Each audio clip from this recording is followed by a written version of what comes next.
Hey all the tribe of the internet, I am Mortis and this is the demo of Burn the Midnight Oil, and the Kickstarter, as you can see, is ongoing right now. And before we get into it, I would really like to just say that I did not plan on actually making a video about it.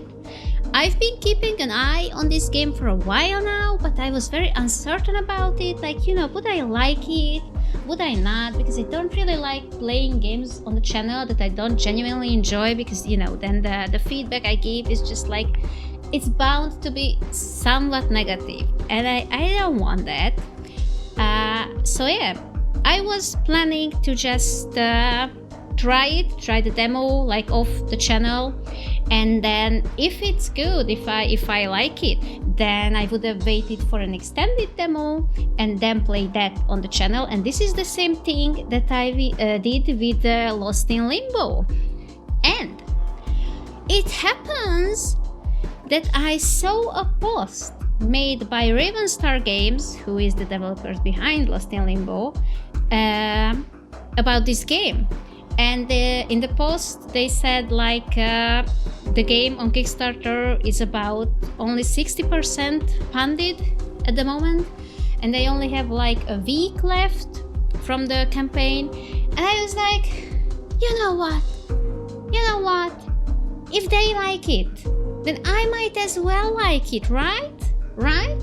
I might as well try to help them, because the Ravenstar team didn't really need help with funding, but as I said, I wasn't really interested in the game, and then I tried their demo and I fell in love. So maybe it's going to happen now as well. So yeah, if anyone from Foxglove Games, who are the developers on Burn the Midnight Oil, are seeing this video by any chance, please do go over to the Ravenstar team and thank them.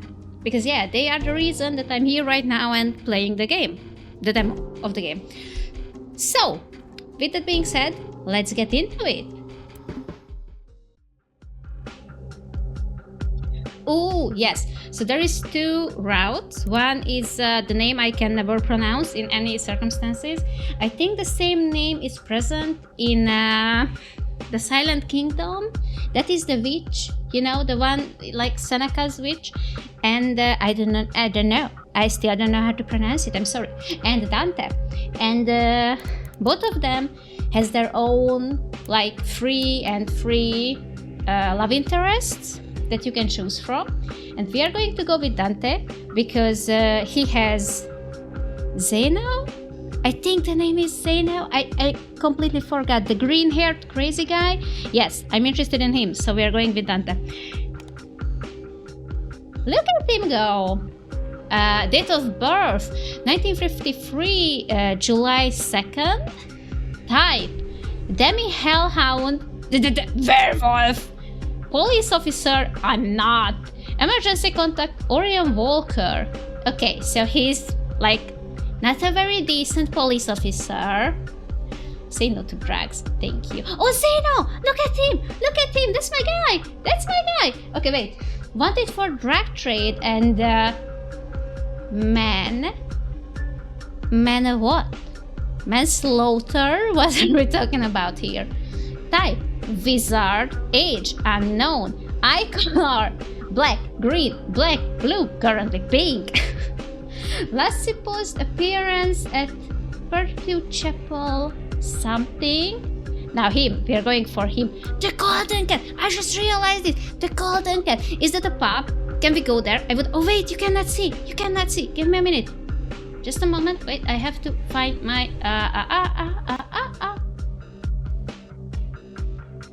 There you go. The Golden Cat! Look at that! Wait, now you can see my cursor. Look at that! Very pretty. It looks like a coaster. That's why I think it's a pub. Also, Dante, stop messing with the files. No. I have a feeling I'm going to enjoy his character. Before we go any further, I just realized that I forgot to somewhat introduce the game. So this is a supernatural neonnoir detective game, but also like a romance game, as you can see, like with all the love interests, but also has horror. So I'm not really sure what to expect, but we're going to see. Personal history of Dante. Why does he have two little bells on his collar? Why? What? Several years ago, Dante struck a deal with Orion, a former friend of his mother. Stuck with North Haven ever since. Stuck in North Haven, that is the city we are in. Dante unwillingly works as a cop. He spends his nights chasing criminals, waiting for the day when he will finally have fulfilled his end of the deal. Ew. At last, Orion puts Dante on his final case. That is what we are going to play, I guess. There is a suspicious new drug on the market he wants Dante to investigate. Oh, and that's how we meet Zeno. But the roots of this problem might be even more dangerous than they thought. Amazing, interesting, thank you. Who is Francesca? Can I not read the top of the letter? Something start of the winter. So there is no need for you. It's a relief to know that you at least can't get sick. Excuse me? Dante can't get sick. I'm sure you do not miss the days when you were able to catch the flu. There is a lot I would have to talk about, but I will restrain myself for now. I hope that I may be able to send you another letter come spring. Wishing you the best, Francesca. Who? What? Okay. Oh, sorry. And who was the kid? I saw a kid and the lady. Was that us? Was that baby Dante? And the mother? Maybe. Also, very handsome already. I like him. Sadly, he is a side character. The rain hits the window in a peaceful, hypnotic pattern. Orion. Oh, he is Orion. Ew. What is this? Orion Walker. Oh my God! I do not have tea. I only have Coke. But this much reading. I know this is a visual novel. Okay, I know. But I wasn't prepared for like this. So just hold on. I'm going to get a mug of tea for myself. I am back. I made myself a nice cup of peach-flavored tea. And I don't know if you can hear it or if you noticed, but I actually struggle speaking right now. My throat kind of hurts. But it's fine. It's fine. We can do this. I can do this. It is fine.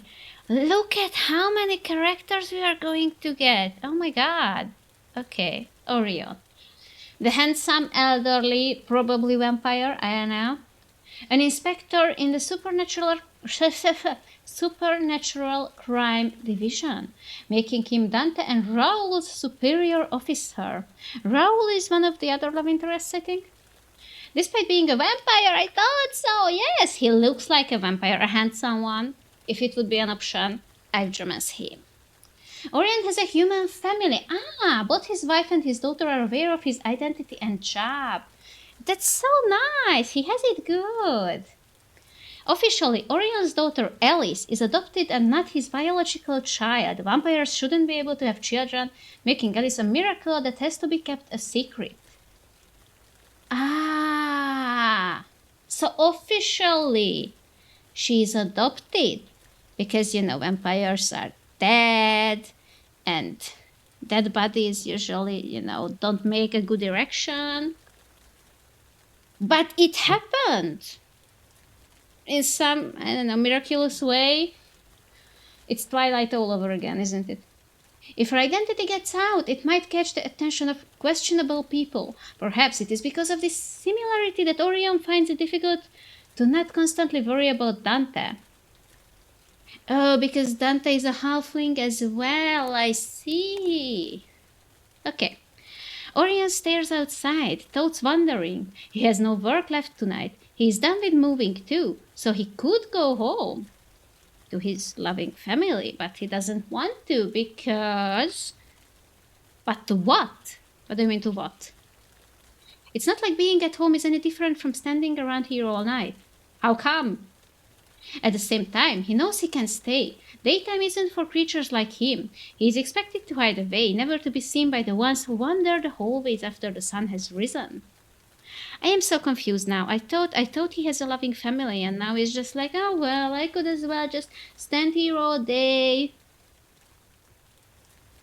What? What's the problem? A deep sigh escapes him. He is sure it's the rain that's making him melancholic. It had rained the day his mentor died, too. Well, that's fucking sad, but what about your family? Francesca! Francesca! She wrote the letter to possibly Dante? By the deep frown. Orion feels... Oh! That wasn't for Dante, that was for Orion. From Francesca, who is possibly the wife? Orion feels himself twitch at the sound of someone else inside the room. Only the familiarity with her voice can ease his initial tension. He locks eyes with the woman reflected in the window. It's you. It's me. Francesca sits down on Orion's desk, giving it a pat. Were it anyone else, he would think them rude, but this is Francesca, who is...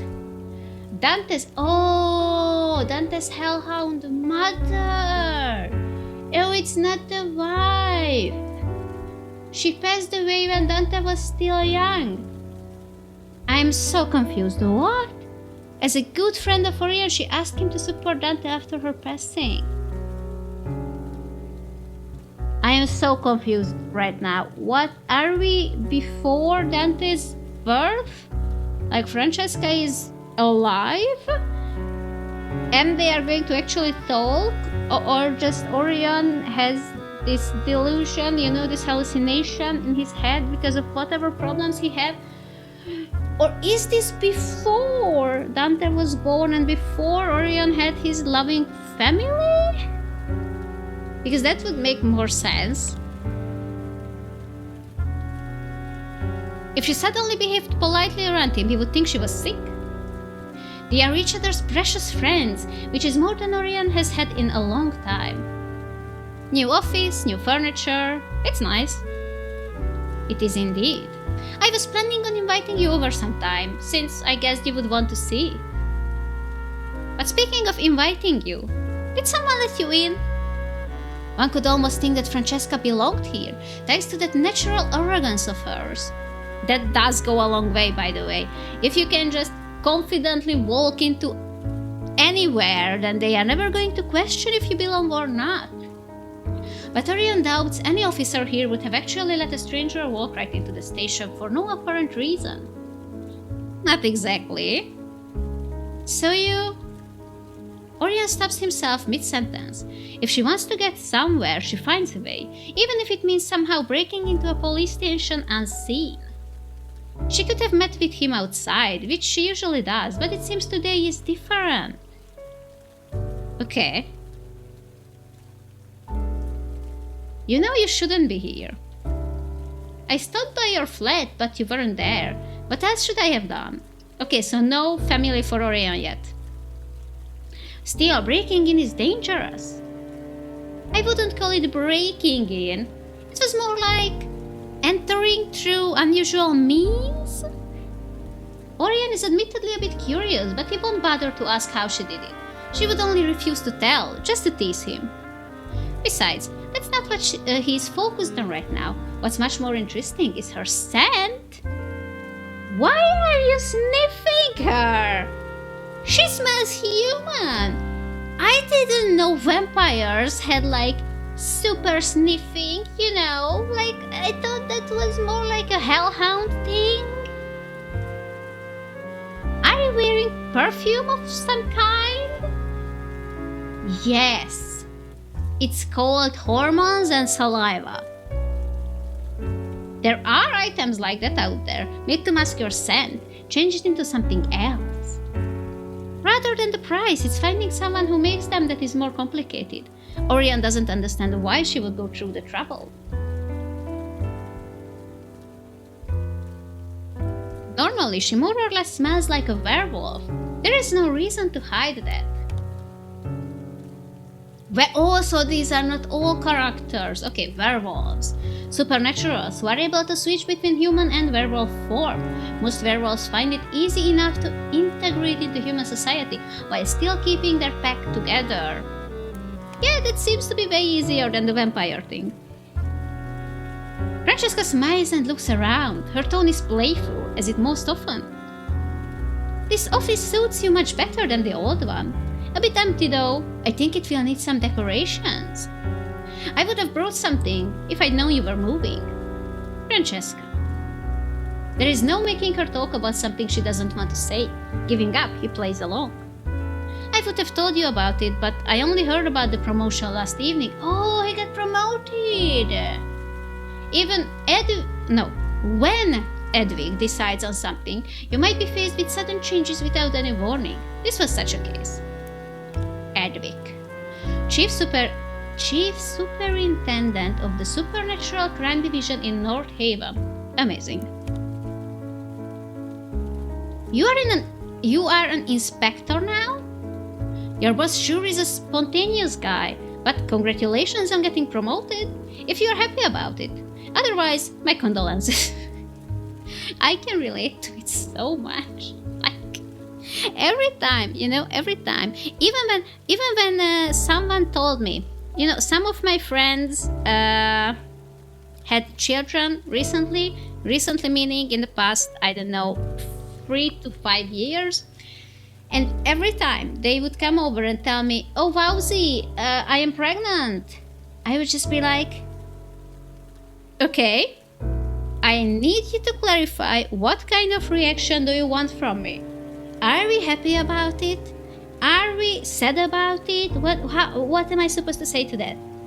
And then they always said that, yeah, we are happy about it. And then I can react properly, accordingly to what they would like to hear. But, I don't know, you have to clarify, what do you want from me?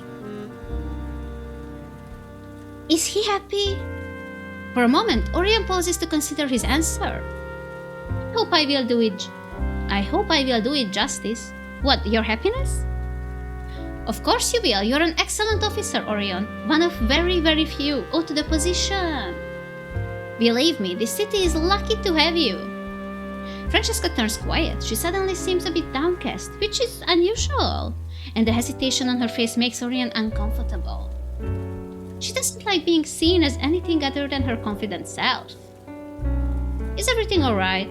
You know that I'm always here to help you. Now she has to chuckle. Orion has helped her only once so far, and it had been a giant mess of her being accused of a crime she didn't commit. Well, I'm going to assume that she did commit some crimes, but not that one specifically.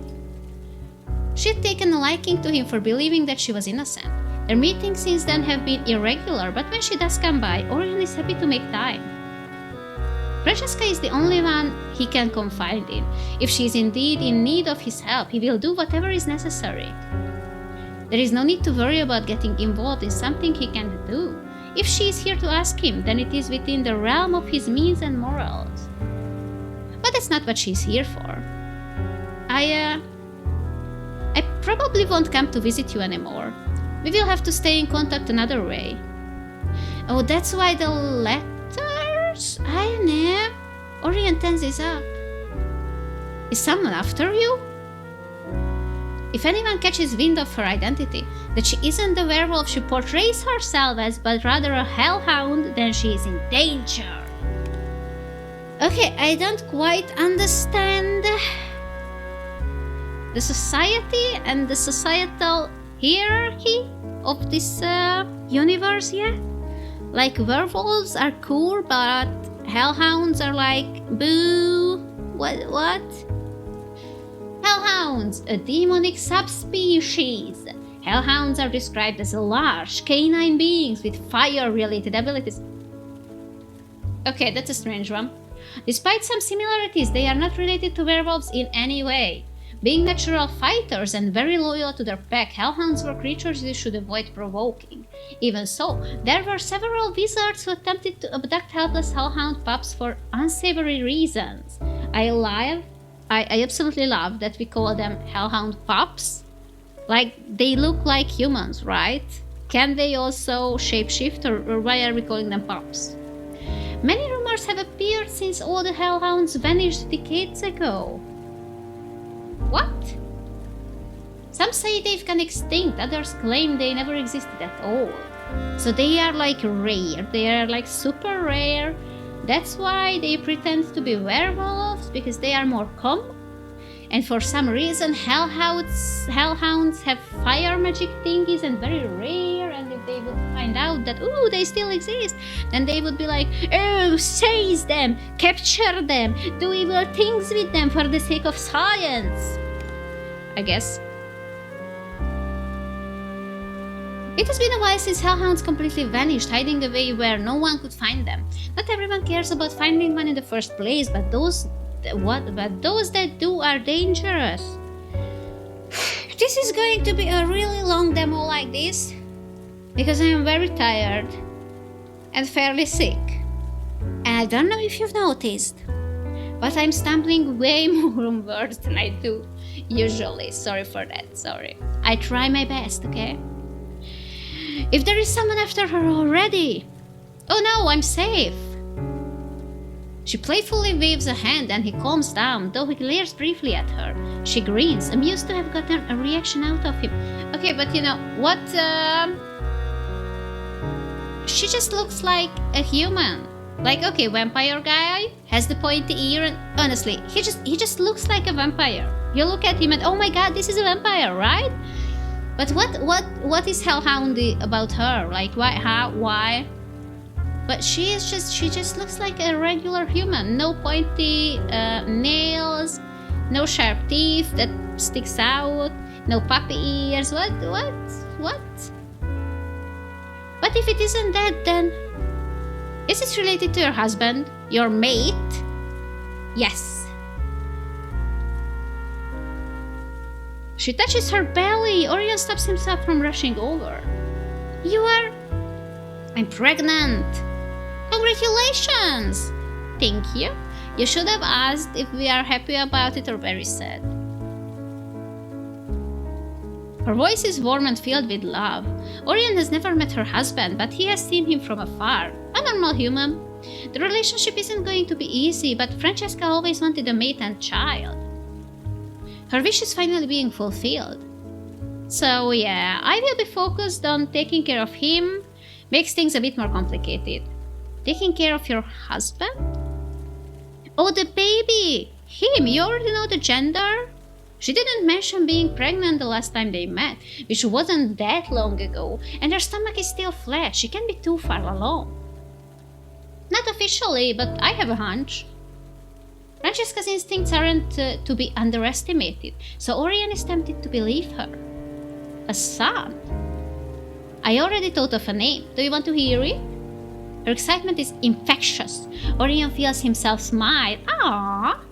I would love to. Dantalio. Really? You couldn't decide between Dandelion and Dante, so you just went with Dantalion. Really? Or Dante, that one's a bit snappier, don't you think? Yes! What is Dantalion? That is the worst name you could probably come up with. Dantalion. You want to humiliate your child? Name him that. Yes. It's a good name. Did you come up with it together with your husband? He left the full decision to me. We want our boy to have a name that suits a hellhound, and my husband hardly has any idea what those would be. Surely not Dantalion.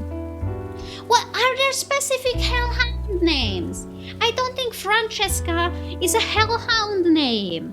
And also, how would you like to disguise yourself as a werewolf or a human if your name just screams hellhound? I don't understand. It will be the only connection he will have to my side of the family for a long while. You're not going to introduce him to the pack?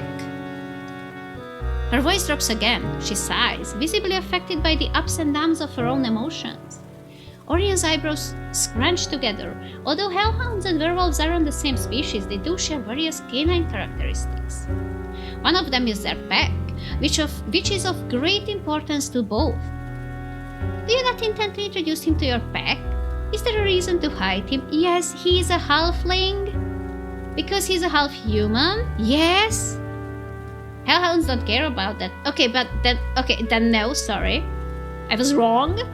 Francesca closes her eyes and inhales deeply, steadying herself.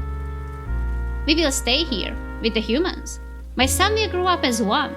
No going back to my home, at least not anytime soon. Okay, why have you made that decision? Could you please elaborate on that? Orion goes through what he knows about hellhounds. It's not a lot, either unconfirmed rumors he has heard from other supernaturals, or tidbits from Francesca. As far as he knows, young hellhounds are still too weak, and worse, too unstable to protect themselves. That makes them easy targets for people who want to catch a hellhound. They would never be safe out in the open. It would be more secure for Francesca to take her child and husband into hiding, join her family in that place no one knows. A place where a young hellhound can be raised without worry. That sounds like a great risk to take. Will he be safe here? Well... Francesca brushes a hand through her hair. There is only one way to or the other. Either we join my family until our son is grown, or we stay here. My husband won't be happy in my home. It's too different. But then isn't this making you uncomfortable? If it's just so different, then how come you could accommodate here but he wouldn't be able to accommodate there? Are you all just running around like giant puppies and smelling each other's buttocks? What? Why? What?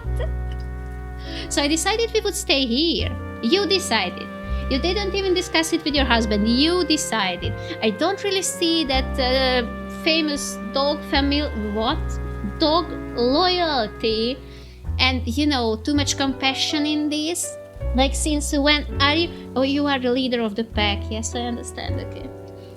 I mean, the pack of 2.5 at the moment. A hellhound's mate and child are always equal. Francesca would never make a decision that favored one over the other. And the child? It's not as dangerous as you think, as long as we do it the right way from the start.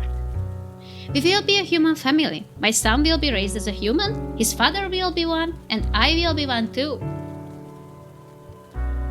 How? I just don't understand. Why? Orion sniffs the air again. She still smells human. That is likely part of the plan. He hadn't expected the perfumes to be so effective. We will completely escape the attention of anyone supernatural. As long as we do that, there is nothing to fear. Although it will mean you are giving up a lot of yourself. Well, yes, all of it, basically. Hardly a big sacrifice to make for the happiness of my loved ones.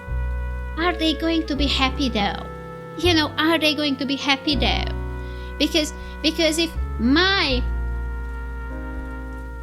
wife, if my wife said, oh, I'm going to give up everything about myself so you and the child can be probably happy, but at the same time fairly certainly in danger, then yes, I would not be so happy about it. So the plan is to seem as human as possible? Yes, don't stand out, don't attract attention, be a normal family of humans who have no idea who is living among them. Don't meet with any supernaturals. That includes you. Orion chuckles into the silence that's fallen upon them. Because how? Okay, wait, this is just stupid. You act like you haven't moved around in supernatural circles up until now. I don't know how old are you, maybe in your 30s, I don't know. But obviously everyone will remember you and you can pretend that you don't know them. but they will know you. And let me guess, this is why you are going to die soon. Because your plan is just stupid. Don't look so guilty, I understand. If you regularly met up with a vampire, people would get suspicious of how you know each other. But you've done it up to this point. That's not how it works. Vampires. One of the most common terms for their kind. But there are other terms. Contrary to popular belief, vampires aren't solitary creatures, as they tend to be tied to a clan. Most of the clans do avoid fraternizing with other non-humans, however, also known as too many names to count. Wow. Sure, yes, okay. You will move away as well, I imagine. Not many people have seen me around, but we won't take the risk. I'm also going to do something about my looks so that even if we do run into someone, I won't be recognized. Okay, that is a nice addition to the plan. A shame for my beautiful face, don't you think? Do you want to disfigure yourself? Your husband is very lucky to have a wife that is willing to do so much for him and your child. Yeah, well, I wouldn't appreciate it and I would never agree to this. Oh, don't flatter me. You would do the same if you had a family. I would. But it doesn't matter anymore. He had accepted that he would never have a family when he allowed himself to be changed. Okay, so that was a choice. He had accepted it even before that. Okay.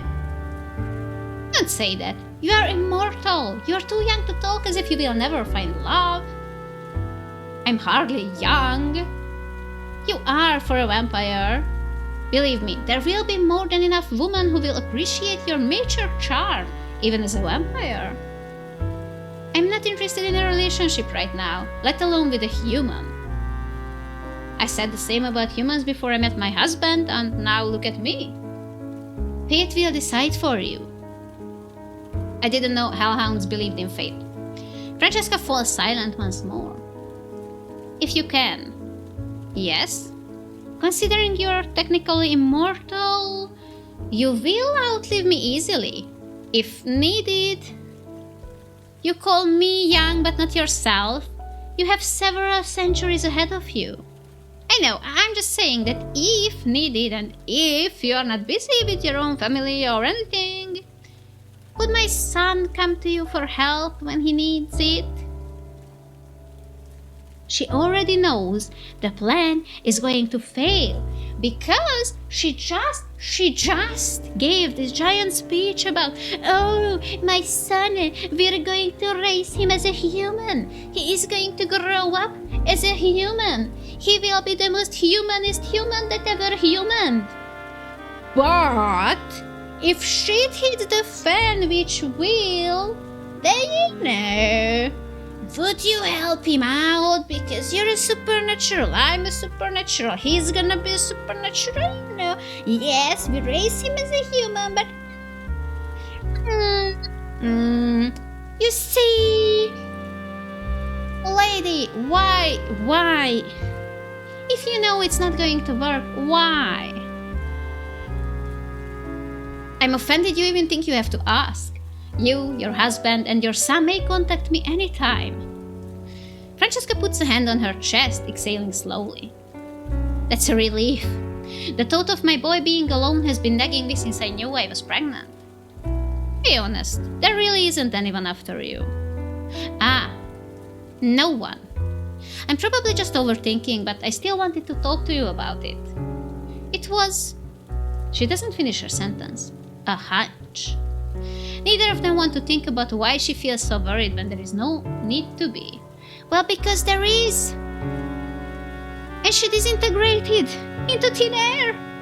Francesca slips off the table. She brushes off her clothes, then smiles at Orion. You're leaving? Yeah, it's about time. My husband is waiting with all of our things packed. Oh, like right now. I'm not sure when or if we will see each other again, but I will send you letters. Yeah, that's why the letters, yes! That we saw in the Dante's screen. They could be traced. I I will get them to you without anyone noticing. That much I can do.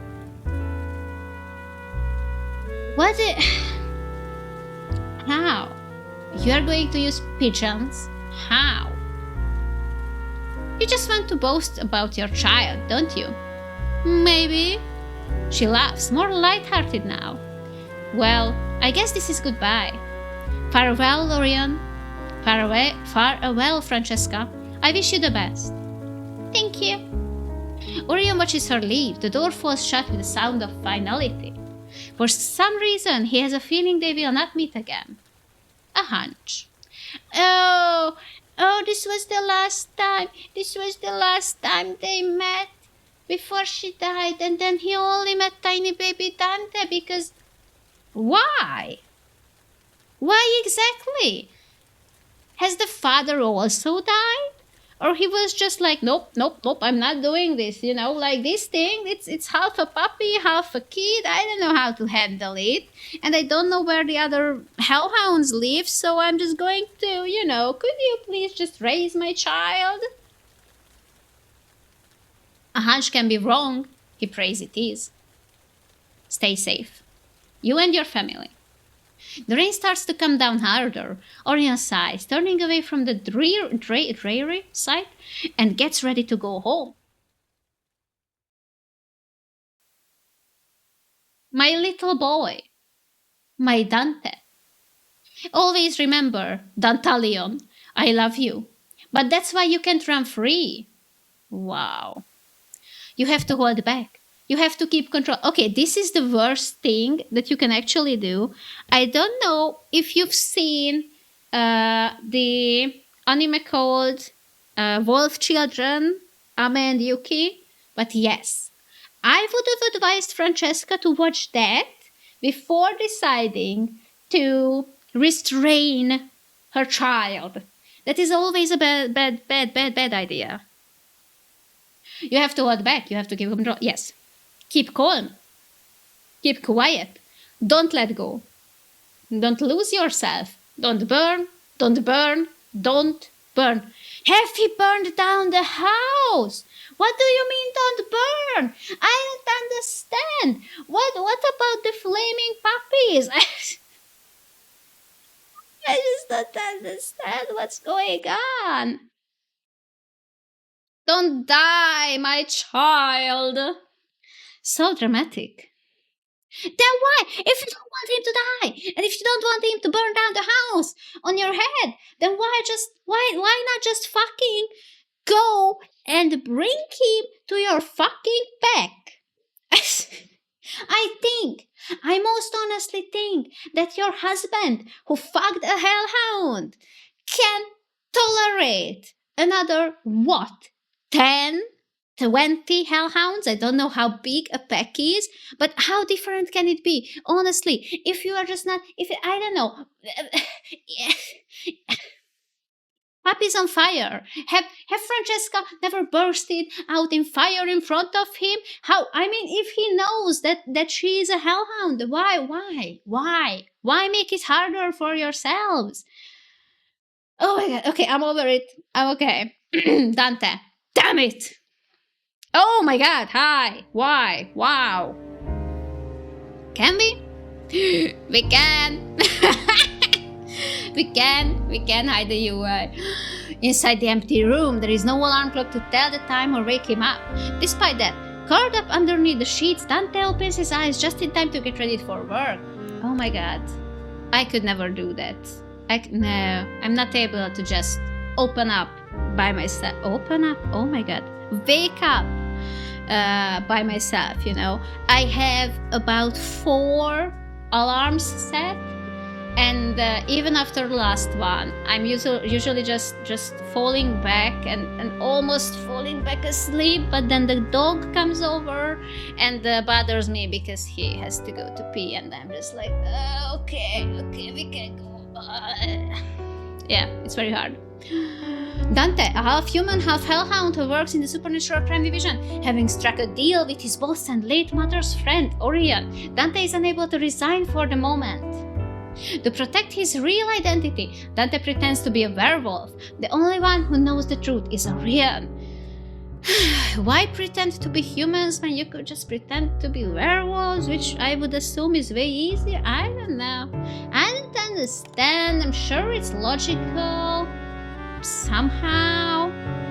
The air is cool. It's comfortable as long as he stays under the sheets, but when it hits his skin, goosebumps form. I know the feels. It would be more comfortable to sleep in his other form. It would be more comfortable to ever be in it, but he's not going to risk it. Because someone on the, what about 5th floor? Oh my god, sorry. 5th floor will just jump up, sneak peek on him, just steal a peek on him, and there we'll be like, oh my god, a puppy lives here and he's going to catch fire. The world won't allow him a slip up. You could always just go home to your pack. Well, I mean, you can't, because your mother died without telling anyone where it is, right? So, yeah, you are really fucked here. Hellhounds are easily mistaken for werewolves as long as they remain in human form, but the moment he lets his animalistic features out, the differences would be far too obvious. Dante prefers not to out himself by accident. He's been sleeping like this since childhood anyway. Sitting up, Dante stretches, easing some of the tension that crept into his muscles while he slept. One of those dreams again. I didn't need to start my night like that. Oh, you're working at night? I mean, it is very dark. Sluggishly, he drags himself out of bed. Whatever. It's not a dream he's unfamiliar with, but there hasn't been a single time when he enjoyed waking up to the voice of his mother. Aww. But in the end, a dream is only a dream. When the lights in the room turn on, it quickly fades. Dante rubs his eyes, blindly stumbling towards the bathroom for a shower. Getting ready for a job at night is no different from getting ready for a job during the day. Wash up, change clothes, eat breakfast, or not. If you ask Dante, it's a waste of time. I also skip breakfasts. Mainly because I am lazy. Yes, admittedly I am lazy AF, and I prefer to put the least amount of energy into this whole eating thing, and honestly anything that takes more than 15 minutes to be ready, I'm just not interested in. There is no way I am going to spend more than 15 minutes to cook anything, because I eat it in 10 minutes, so just I don't care. No.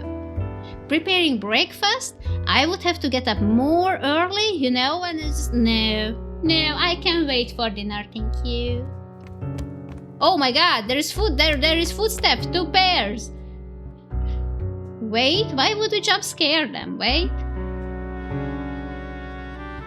He sighs, leaning against the wall right next to the door with closed eyes. The lighter pair of footsteps approaches quickly, stopping right in front of the flat. Only after hearing the knocks does Dante open the door. He doesn't understand why Alice insists on having him wait, but it seems to make her happy. Oh, is it now?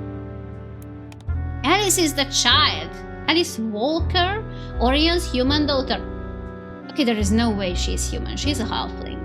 Though she is not a supernatural herself, I'm telling you she is. Alice is aware of their existence and her father's identity. She doesn't understand why her parents are trying to keep her from learning more about non-humans. Besides her parents, Alice's favorite person in the world is Dante. She's determined to adopt him into her family, and despite his sometimes rough behavior, she is convinced that Dante loves her as much as she loves him. Wow, how long have you two known each other? How old are you? Dante, good evening! Oh my god, hi. Hi. You are very bright? She has no sense of danger. Well, yeah, she's very tiny. Half his size. She still manages to hop high enough to hack off of him. Okay. Under any other circumstances, Dante's reaction to having someone jump at him would be to throw them somewhere else, but that's not an option at the moment. Alice! The girl ignores his scolding tone. Oh, that was a scolding tone. Alice! Clinging to Dante even tighter. Awkwardly establishing her in his arms, Dante decides to glare at the second person approaching. It's easier than glaring at the kid. Alice's father, Orion, sees no reason to hurry over. He just tips his head in greeting, perfectly relaxed about letting his little girl cling to a supernatural. Okay, I have questions. First of all, his hair is a tiny bit longer. And what's with the pink? Where is the pink? Why does everyone have their own lighting? Like, okay, bluish lights come from this, so I understand the blue. And we are trying to make like this yellowish light, make out this pinkish color. I just don't understand. And why does she not have any special lighting thingy? Also, he's still very handsome. Good evening. Instinct makes Dante want to return the greeting in kind. Out of spite, he doesn't. Why are we so angry with him? What are you doing here? And more importantly, what is she doing here? Alice allows herself to be put down. Even though there is a soft growl accompanying Dante's words, she looks mostly unimpressed. I'm not allowed to come? This is no place for a child, he wants to say. This corner of the city is dangerous, you know that. Besides, it's not good for a child to spend so much time with non-humans. Why? Are you going to eat her? But what comes out of Dante's mouth instead is... You are... Cursed be those big, innocent puppy eyes. Are you mad I'm here? It's hard for Dante to be. You don't get mad at pups, not really. She's not a puppy! Even if they are not an actual pup. Oh. No. So there is no problem. Still doesn't explain why you are here. With a chuckle, Alice's father joins the conversation. I just picked her up from her friend's place. She doesn't want to go home before she says hello to everyone at the station. You being the most important. Orion's face is soft when he looks at Alice. Dante doesn't know the Orion from before Alice was born. Oh, but he knows enough about vampires to know what she is. A literal miracle. A vampire and a human shouldn't be able to have a child, and yet here she is. That she is Orion's biological child is a carefully kept secret, and why do you know that? Despite all the obstacles in their way, they are a happy family. And, for reasons Dante doesn't get, Alice keeps trying to pull him into it. Well, she needs a big bro. I really wanted to see you. You never come by, so if I don't go to you, we never meet. Okay, how did you meet in the first place? Why is she so obsessed with you? Which would be preferable? I don't agree with her visiting the office either, but you know that it's impossible to stop her from doing what she wants. She is a literal child. Well, I don't know about vampire or hellhound discipline and all. I don't know your parenting styles either, but I'm fairly sure that a child can be kept, you know. You can tell her no. It is allowed. It is preferable.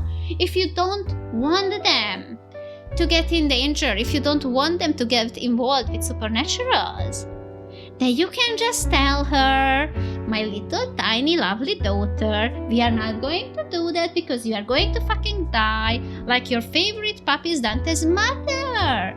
And that's that. And if she throws a tantrum, you don't care. You're a vampire. You pick her up and fly home. I don't know. You can literally stop her several ways. Orion's words aren't quite the truth. He would never let Alice near anything that would cause her harm. It's because he's confident that the station is a safe place that he lets her visit for a couple of minutes. Couple of minutes? I'm not scared at all because everyone is nice. Nice. He can't agree with that. Raoul aside, most of Dante's co-workers are ready and happy to start a fight the moment they are challenged. Well, Alice is not going to challenge anyone. She's a child. As funny as Dante thinks it is to have an entire division full of questionable personalities, he wouldn't call them nice. Everyone just acts friendly around Alice because she's a little pup. Yes! Himself included. Besides, you and Dad protect me anyways, right? Yeah, I don't think you're doing a good job at parenting. I will always protect you until I die. Aww. Dante? Alice reaches out to grab Dante's hand. He recoils, though his resistance melts away the moment he sees Alice's expression drop. We would. Alice's expression wavers for a moment, but she catches herself quickly. I knew it! Behind Alice, Orion watches them, too amused to intervene. Okay, how old is Dante? I hate that smile. Are we leaving now or are we going to stand around and talk forever? Yeah, I thought you had a mission to go to. Orion's eyes shift away from Dante's. He touches Alice's shoulder and the girl hums in a questioning tone. Alice, would you let us speak alone for a moment? You leave your child alone? Okay. She takes a step past Dante but stops to look up at him. Only when Dante waves his hand at her does she run onward, vanishing around the corner to explore the bedroom. Okay, just into the bedroom. That is fine. Your room is so boring. There is nothing here. One day, I will make you decorate it. I will get you a new lamp and curtains and then a bookshelf. Her voice trails off. Dante listens to the sounds for another moment, steps towards the window, then the squeak of it being opened. Knowing that she is successfully distracted and not eavesdropping, Dante and Orion turn toward each other. So, what do you want? Don't think I believe your shitty excuse. That's not why you're here. I am picking her up, and she did want to come here. I didn't lie. But I will admit it's good to see you in advance. There is a new case. And there is one every day. What? Are you here because you didn't think I would be on time? Too bad, I'm awake. It's a task I can only hand to you and Raoul. If he's saying that, he knows that Dante won't want the case. He's trying to get all the fuss out of the way without Raoul around. Just because Raoul loves to rile Dante up whenever he tries to evade her. Sounds like it's going to be a massive bother. I'm not doing it. You have no other choice. I do. You just heard it. I'm not taking... We have a deal, Dante. I want to know what the deal is. That damn deal. It's why Dante is a police officer in the first place. There is no way he would ever work as one otherwise. Just a couple more months, then I can finally leave. I can still say no, demand more money.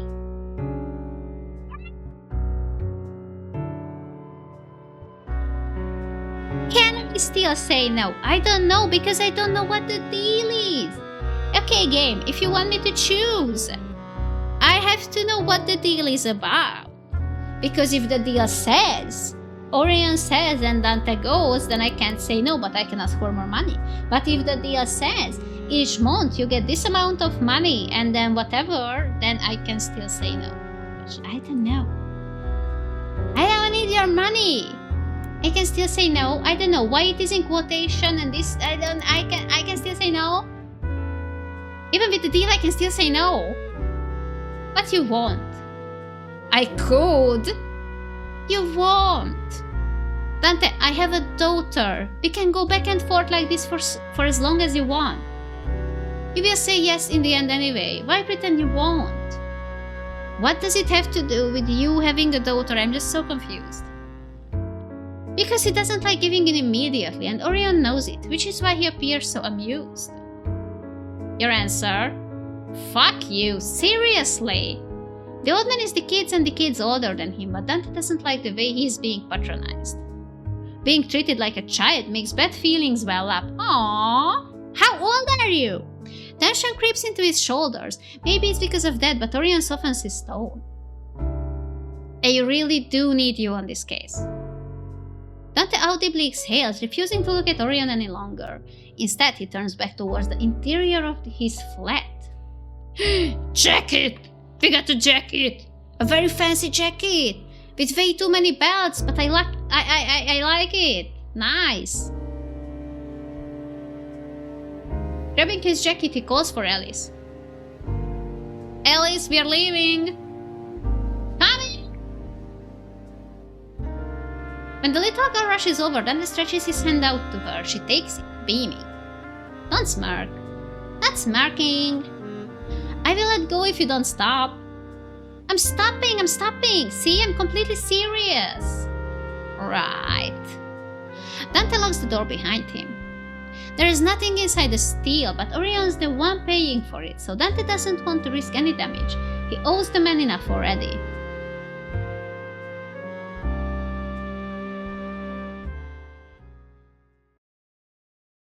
The sun went down a while ago, leaving behind the darkness that Orion, as a vampire, can freely move in. Ever since Dante started working at the station, nighttime has become his new normal as well. It's an odd feeling. He has always been more comfortable wandering around in the dark, but having a regular job is completely different from sleeping and waking up whenever he pleases. No shit. That said, Alice is a human child, and the yawns slip out of her even The yawns, oh my god, slip out of her even if she tries to stifle them, I don't know. Not wanting anyone to suggest for her to go home without visiting the station, she quickly speaks up. Dante, are you free this weekend? Sunday?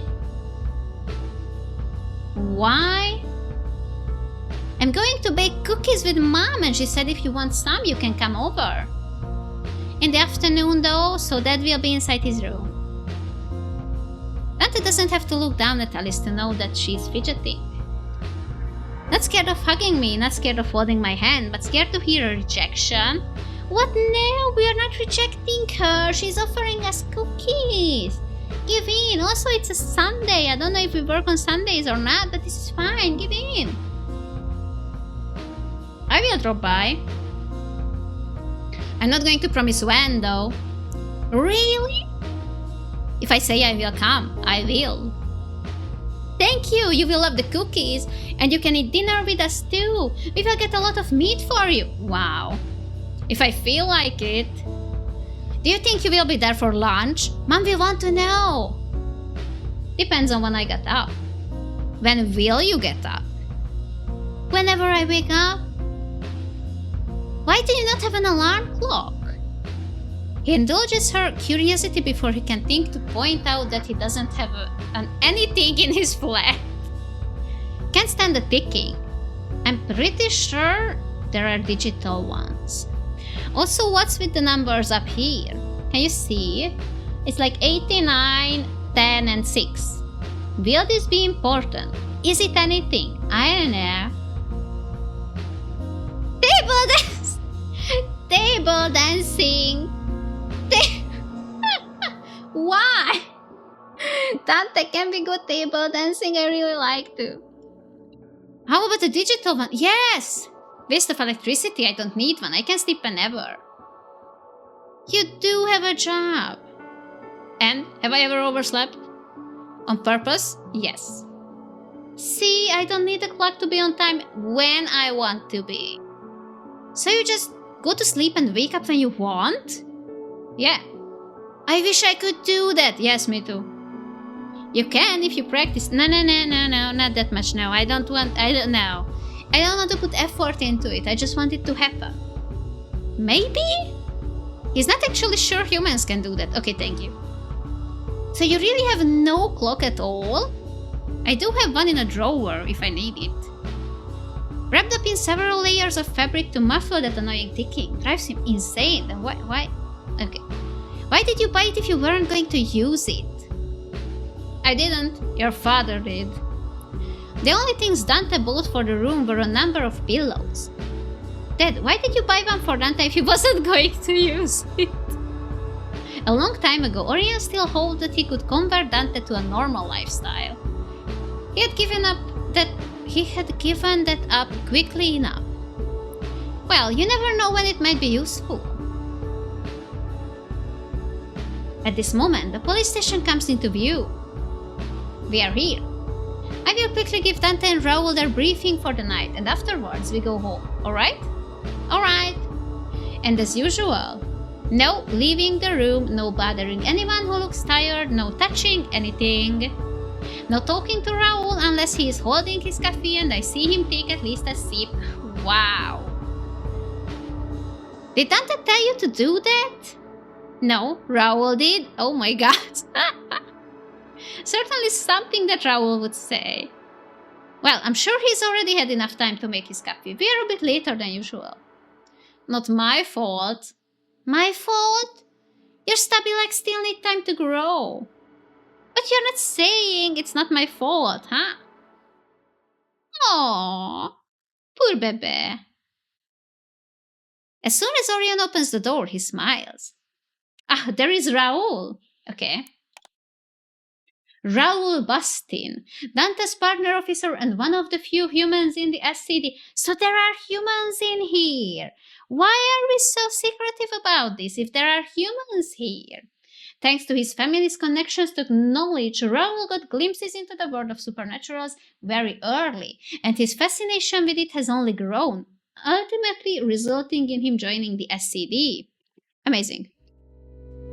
As a human child, Alice has little understanding of how quickly some supernaturals can locate people inside a room, but locating Raoul is easy even for her. He is in the little corner where the coffee maker is, just like at the start of every shift.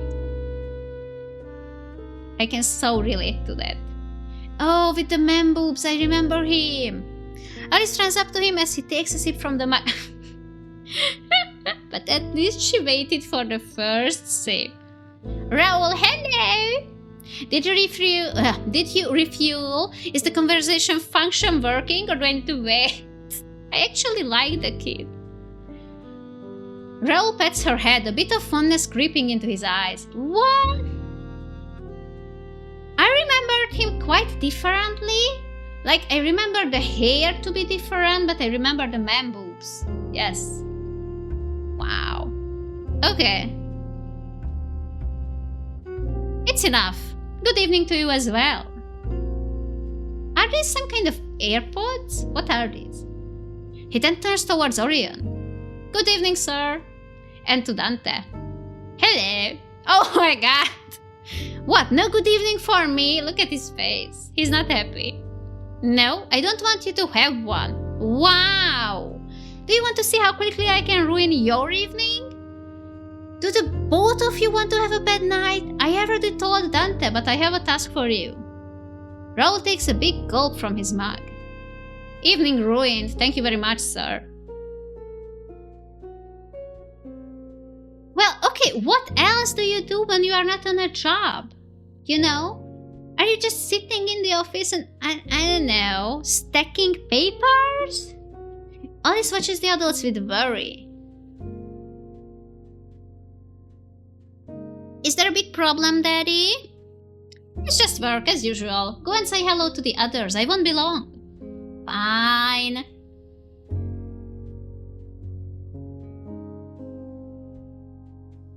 Raoul sighs, leading the way to his desk. He takes the chair, side-eyeing Dante as he sits next to a neat stack of paperwork. Don't sit on my desk. Would you rather I lie down on it? Raoul looks like he's about to throw something, but holds himself back. How did you two become partners? If you like the table that much, should we get a leash for that collar of yours and chain you to it? Wow. Wow. Wow. Okay, wait. Hands off the collar and with the two bells. Was one of the bells is her mother's? So one is for mom, one is for him, and who knows what's up with dad? I'm gonna guess. And you know, For Dante's personality, I think the best answer is kinky. I'm all up for games, but maybe not in public. I don't know about you, but I don't need the observers. Doesn't turn me on. He watches Raoul process the last bit of conversation, the words seeping much too slowly into his caffeine-deprived brain. Sir, permission to study!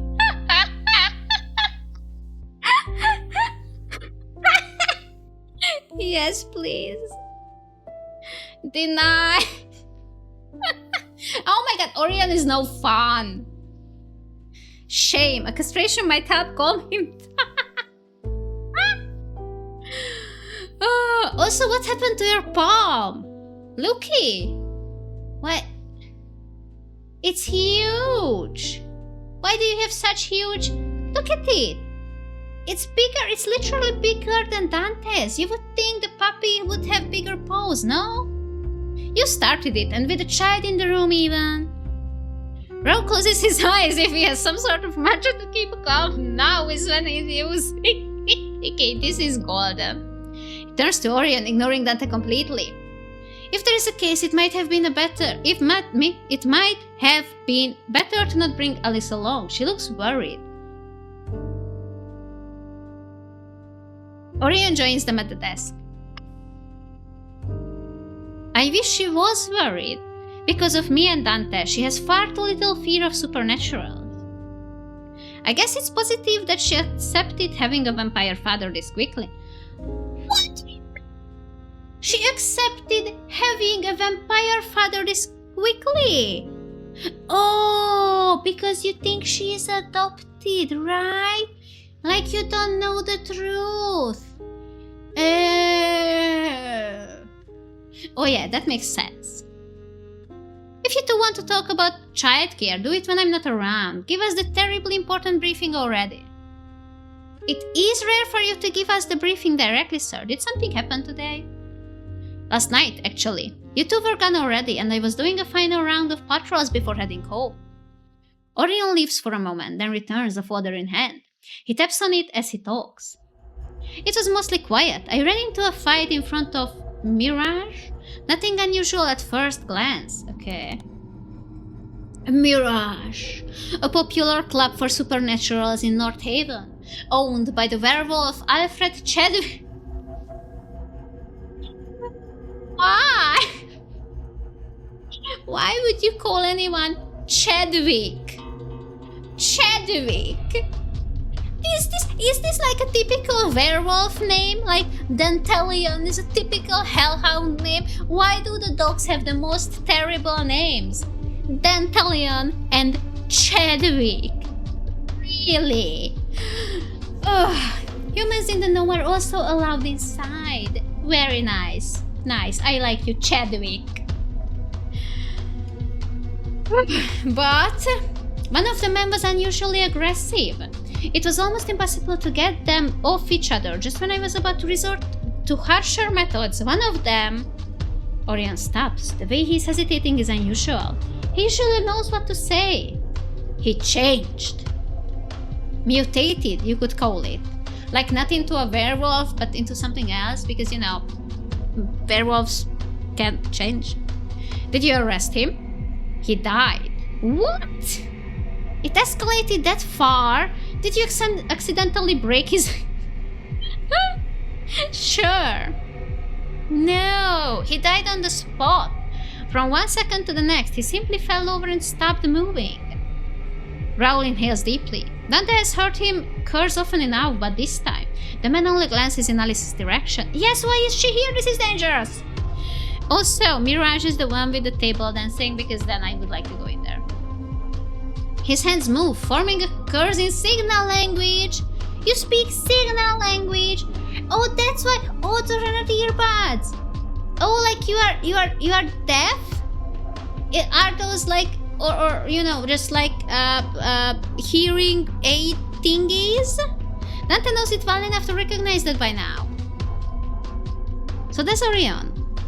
Don't curse in front of her, not even in signs. She doesn't understand. I'm not.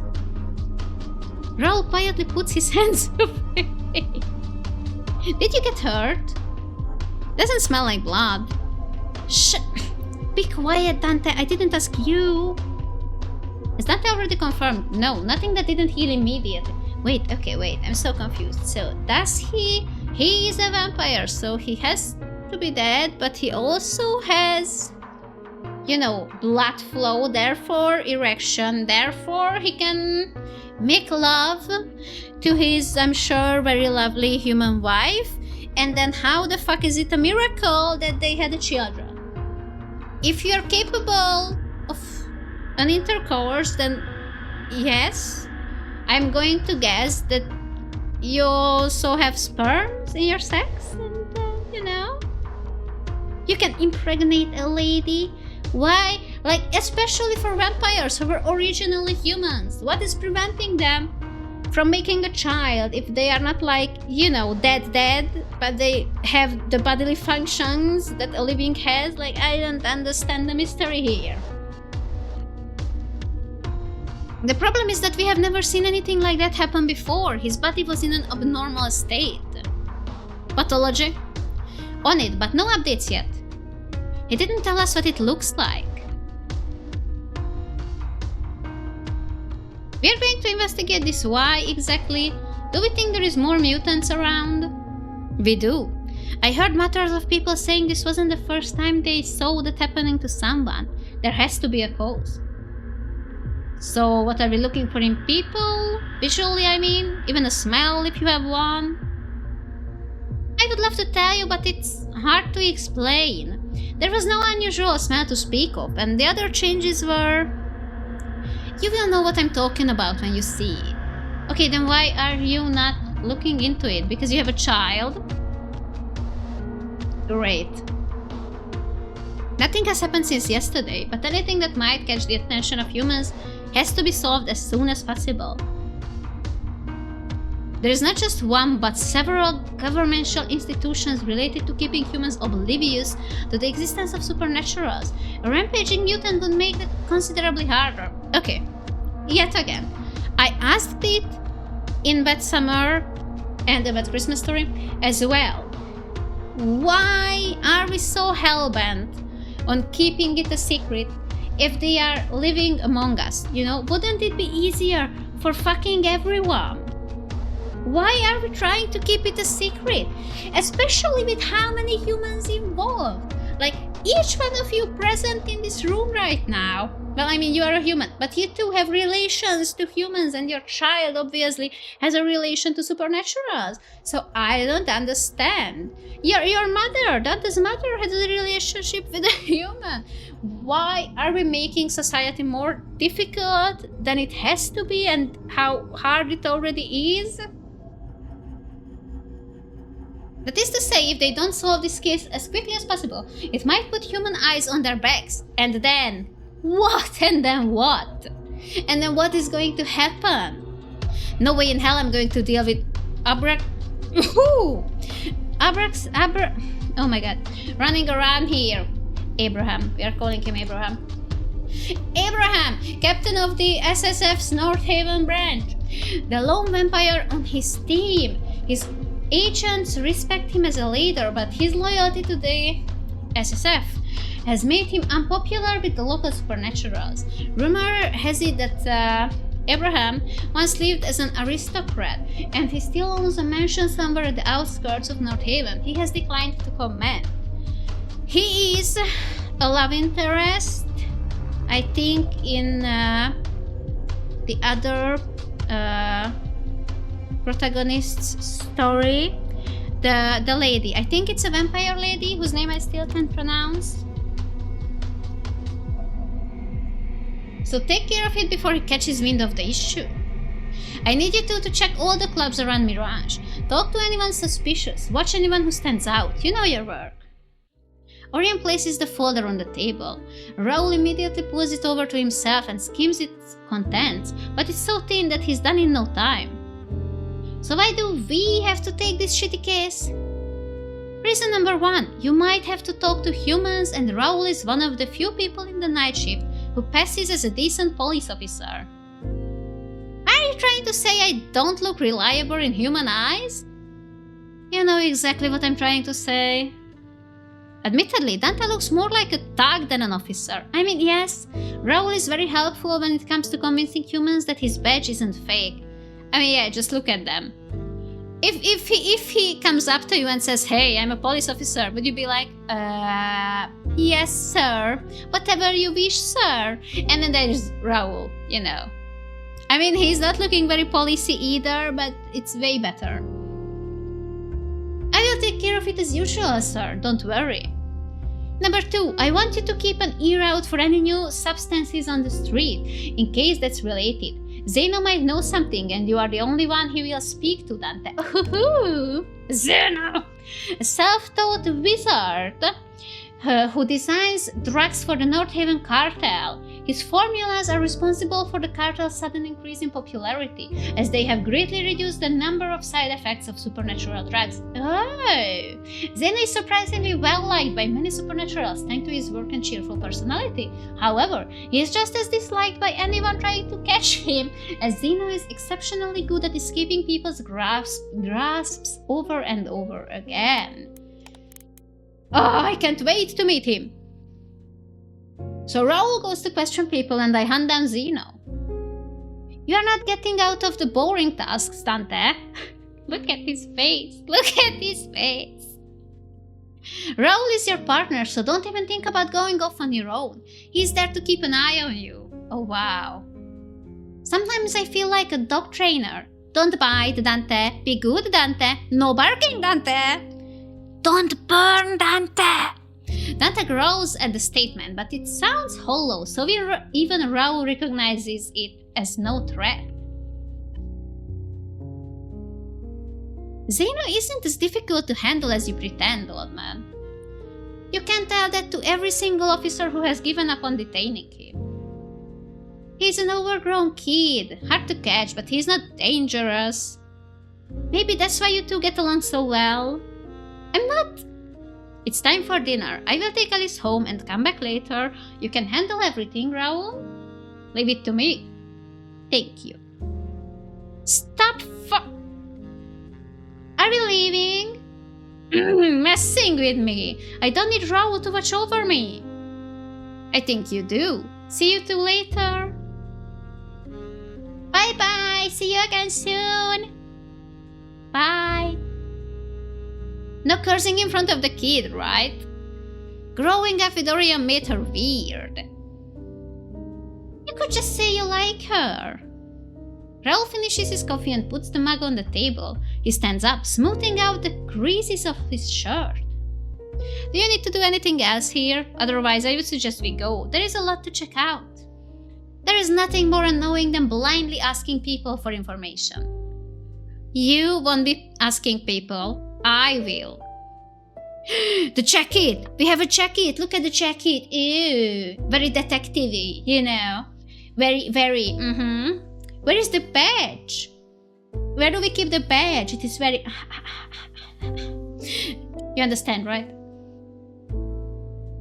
Raoul grabs his coat and shrugs it on. His voice is dripping with sarcasm. You are there to look scary and ensure that no one tries to mess with the weak human. Thank you. Humans aren't exactly common in their division for a very simple reason. They are helpless compared to what they are up against. Raoul is the only human officer on Orion's team. At first, Dante thought that a human would be a liability, but Raoul has proven himself to be a valuable member. It's not just about interacting with other humans. Raoul has a completely different view on things than most supernaturals, and while Dante often finds it irritating, it does have its advantages. I know he's good at what he does, but the supernatural department is a completely different beast from the standard human one. I don't get why he takes the risk. Well, if he likes it, and if he's good at it, why not? Just because your mother wanted to run away, you know. One angry supernatural and he is crippled or dead. Yeah, well, that's why you are here, no? Why are you staring at me? Ask. Ask if you want to know. Why do you do this? What? Interact with you? Okay, I love him. With supernaturals, working as an officer here. Do you have no self-preservation at all? Not that Dantes want to talk. Are you worried about my health? Forget it. I'm just gonna get you really drunk sometime and ask again. That will be less bothersome. If you're worried about others attacking me, just make sure they don't. That's a valid point. He still thinks it would be better if Raoul were in a place with more survivable dangers? Okay. Now come, the night is short. You think? Because I'm feeling like it's gonna be a very long night. Honestly, they kind of, they remind me of Sonny and Marty from the Chicken Police, but in a good way. Like, I appreciate their dynamics more. Are we taking your car? No, I've got it parked near the Golden Cat. The Golden Cat! We're going, oh my god, we're going there! We are going to see the cat! The Golden Cat! A pub frequented by supernaturals. Its name is based on the original owner's cat. But the witch, the vampire, I don't know. Someone tell me how to pronounce it, I don't know. And Dante frequent the Golden Cat after work. Like, I don't even know how to start. What? What is this name?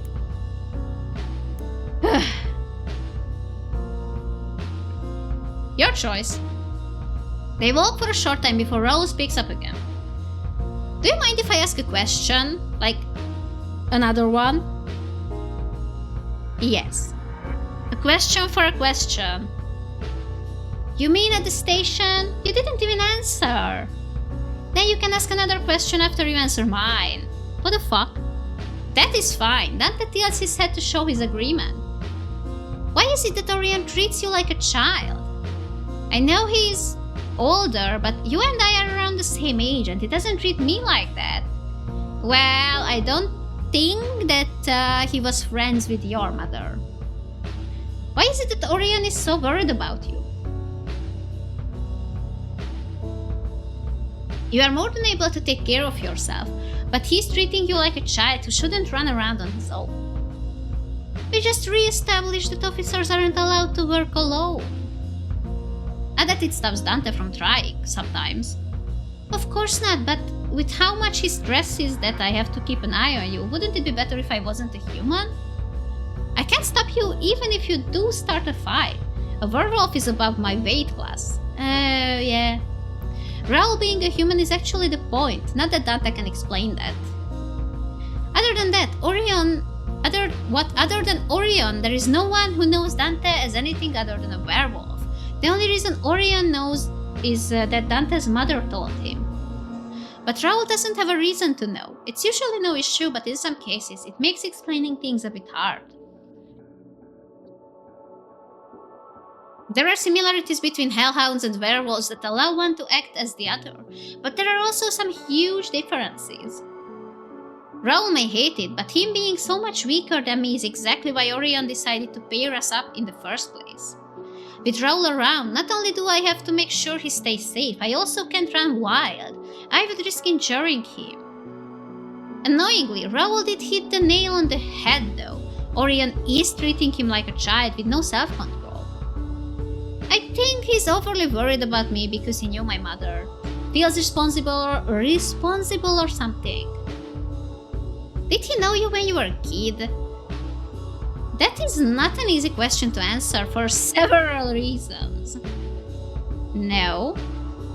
It's complicated. I see. Raoul just nods to himself and stops asking. It's something Dante appreciates. Not that he would ever say that out loud. My turn, same as before. Why did you end up working here? And how? The division doesn't take in many humans. I believe Orion was looking to add a human to the division even before I applied. When we had an interview, it sounded like it. It probably also helped that I was able to use my family name. Previous connections with supernaturals do make it easier for you to get hired. There is that too. You are rich and you obviously have connections, so why spend every night on the beat for barely anything? It's not a bad workplace. Everyone is polite and Orion is a good superior. Seriously. You haven't worked another job yet, have you? He hasn't, so it's true that he can't compare Orion to someone else. If he puts us on this case, he believes that we are the right people for it. Aren't you the slightest bit proud of that? No. That's a shame. You should be. Why? He's just using me. I don't know what the pact is about, and I would like to... Raoul was partnered with Dante as soon as he joined the force, but they know little about each other. It's hard to ask about someone else when you yourself are unwilling to talk. Not that Dante isn't curious. If I've got the chance right now anyway, where would you work before joining our division? Another question.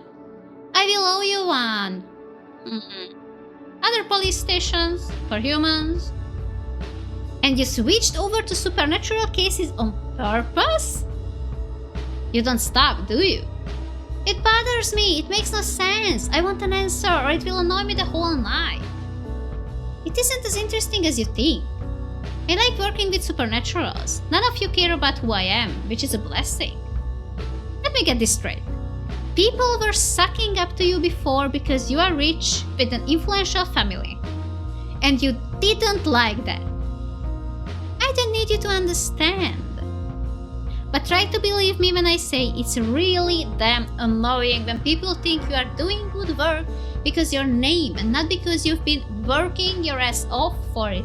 I mean, I can't believe that, you know, that sounds like a very annoying thing to happen. Like your self-worth shouldn't come from your family name. Raoul inhales and straightens his collar. It sounds like there are many stories he could tell about his previous job. I prefer to be judged for my own abilities, not those of my parents and siblings. Huh. Alright, that's something I can get. You can? It sounds nice to have people do your bidding without needing to work for it. But if you do work, you should get the recognition and no one else.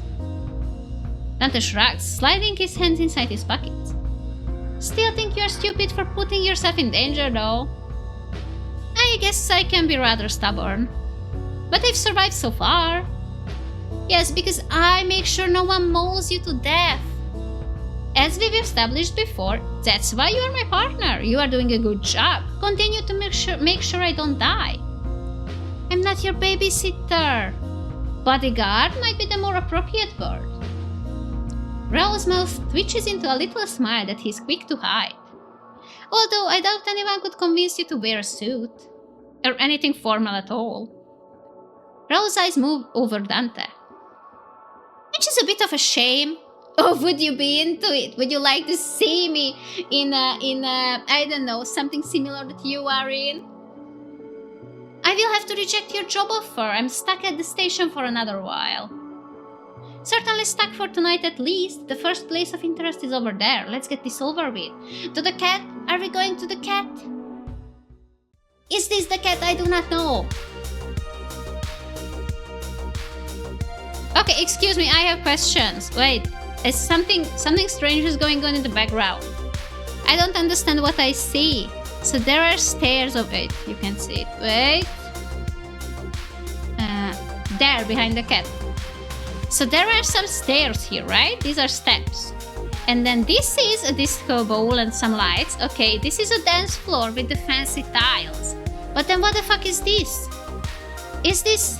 Oh wait, you can't see the cursor. Can you see it now? You can see it now. Okay, so the steps over here. The lights up there. And then the dance floor with the pink tiles over there, yes. But then what is this? The budget was off and, you know, the pub couldn't afford more fancy tiles? Or is it just the void over here? What is happening? I don't understand. Okay, what? You don't like the loud noises, right? Their first stop was indeed just the start of a long, long night. Many follow before the end is in sight. Okay. I'm going to choke the next person here who wants to waste our time. Also, you've been around for a while. As expected or maybe feared, no one knows anything. Not only does it take forever to make them talk, they also end up revealing that they haven't noticed anything, other than a couple more bodies than usual. The relationships between the different groups of supernaturals are complicated, meaning that the corpse won't immediately cause others to react. Wow! Oh my god, wow! How are you hiding a society like this within like normal human society? Like, how are you even doing that? With how close the place is to the slums, no one has the energy to care for strangers. I knew this case would be a hassle. This is the last place, get it together. Oh, you've been through several pubs. Okay. Raul steps up to Dante's side. Over the years, he's learned to recognize most of Dante's body language, including the signs of his rising annoyance. Another thing that Dante would never say out loud is that Raul helps. The way he riles Dante up is completely different. Somehow, it doesn't make him want to tear out anyone's throat. Okay, I guess that is nice. But as much as his presence is a comforting one, it can't undo the strain on Dante's nerves. It's tempting to mix in with the crowd. There is alcohol here and loud music, people who want your company for a night, who couldn't care less who you are. Even those with good senses would have trouble locating anyone in here, let alone Raul. If Dante walks off, he would be rid of him, and this case, within a minute. A break just for tonight. And tomorrow is another day. And maybe another break? We are not doing that. We are so not doing that. Dante. Raul grabs Dante's wrist. It's a light hold. How are you always so quick to realize when I feel like leaving? I could just shake him off. No, we are not doing that. No. Could but won't. Yes. Behave. Oh my god, be a good puppy. He would be easy prey for anyone in here. Raul stands out. He's human. He's wearing clothes that don't belong here, and he's handsome. Oh my god. Without anyone at his side, he might just get swept away if the wrong person, and there are too many of those, got their hands on him. He would never be seen again. Dante would be a pretty shitty bodyguard if he let that happen. Not to mention even shittier policemen, though who cares less about that. I'm not going to put him into danger. Dante leans back a bit and Raul's grip immediately lessens. Yeah, I know what we're here for. Dante turns away from the crowd. Raul sighs quietly as exhausted as Dante feels. We will be out of here sooner if you resist vanishing into the crowd for 2 minutes. You think I would have left for only 2 minutes? That's not exactly what he meant, but yes. Do you think you could have left for longer, knowing that I would be wandering around the club alone? No, because Dante is still somewhat convinced that Raul is severely underestimating the danger of supernaturals most of the time. Just like Alice, that's what having supernaturals like Orion around you does. Warps your perception.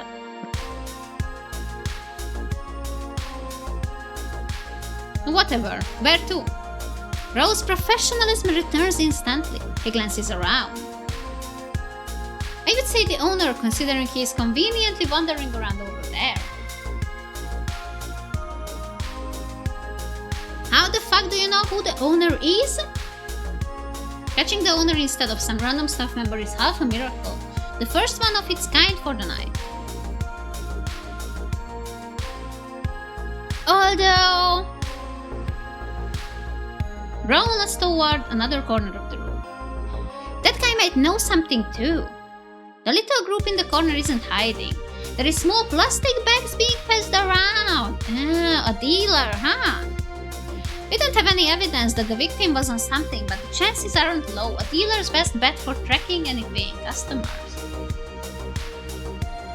Then again, the owner of this place would have a wider network.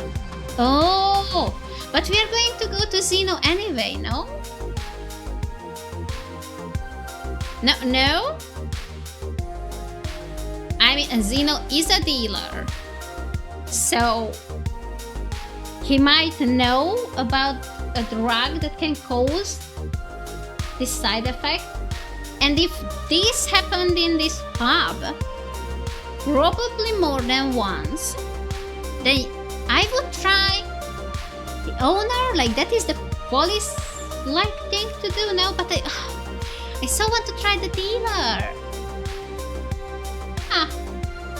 I mean, the dealer can vanish, but the owner is always here, right? Let's try the dealer. I think the dealer might know more. Raoul waves his hand, gesturing for Dante to go first. It's easier to walk through the crowd with Dante in front. It parts neatly, no one wanting to bump into a face as grumpy as he is. Aww. The group's made of one dealer and several customers. They react to someone approaching like a pack of startled squirrels, their heads jerking up as they go quiet. Humans technically aren't allowed inside Mirage, though exceptions are made when they are accompanied by a supernatural. Raoul draws the majority of suspicious stares when he steps forward.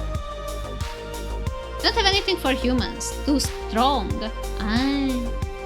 The dealer rudely turns away. She's doing a poor job of pretending she's not on edge. Terribly sorry, not here to buy any. No, everyone stay. We've got questions. Terribly sorry, we don't like questions. You also don't like the police cracking down on your deals, do you? Police don't care about us. Police tolerate you because we have better things to do than run after insignificant dealers. But I'm sure we can make an exception and drag you to the station anyway. The dealer flinches, eyes narrowing, her fingers curl up. If you think you're faster than me, try it. The dealer is a witch. She definitely has tricks up her sleeve, but she needs time to pull them. How about you talk and no one here gets in any trouble? Doesn't that sound good? The three customers who had been slowly inching away freeze when Raoul looks at them. Forced, awkward smiles appear on their faces. It will be over quick, I promise. Why do we need to stay? Dante takes a step, positioning himself just slightly behind Raoul. It has a funny effect on the others. They all think Dante's a werewolf, so him letting Raoul lead the conversation feels like an acknowledgement of his strength, even if he's only human. But I'm so confused. Like, the hierarchy of werewolves and hellhounds shouldn't be similar if they are both like some kind of canine and work in packs and all. That has all of them lowering their heads meekly, though their eyes can't hide their dislike. Because you might know something as well. We are looking for information on people who've suddenly grown agitated and attacked others, then died without warning. Those. Do you know something? Not know, but seen. But that happens whenever there is a new drug on the market, right? Some people just drop dead, allergic reactions and whatever, because some of the kinks haven't been worked out yet.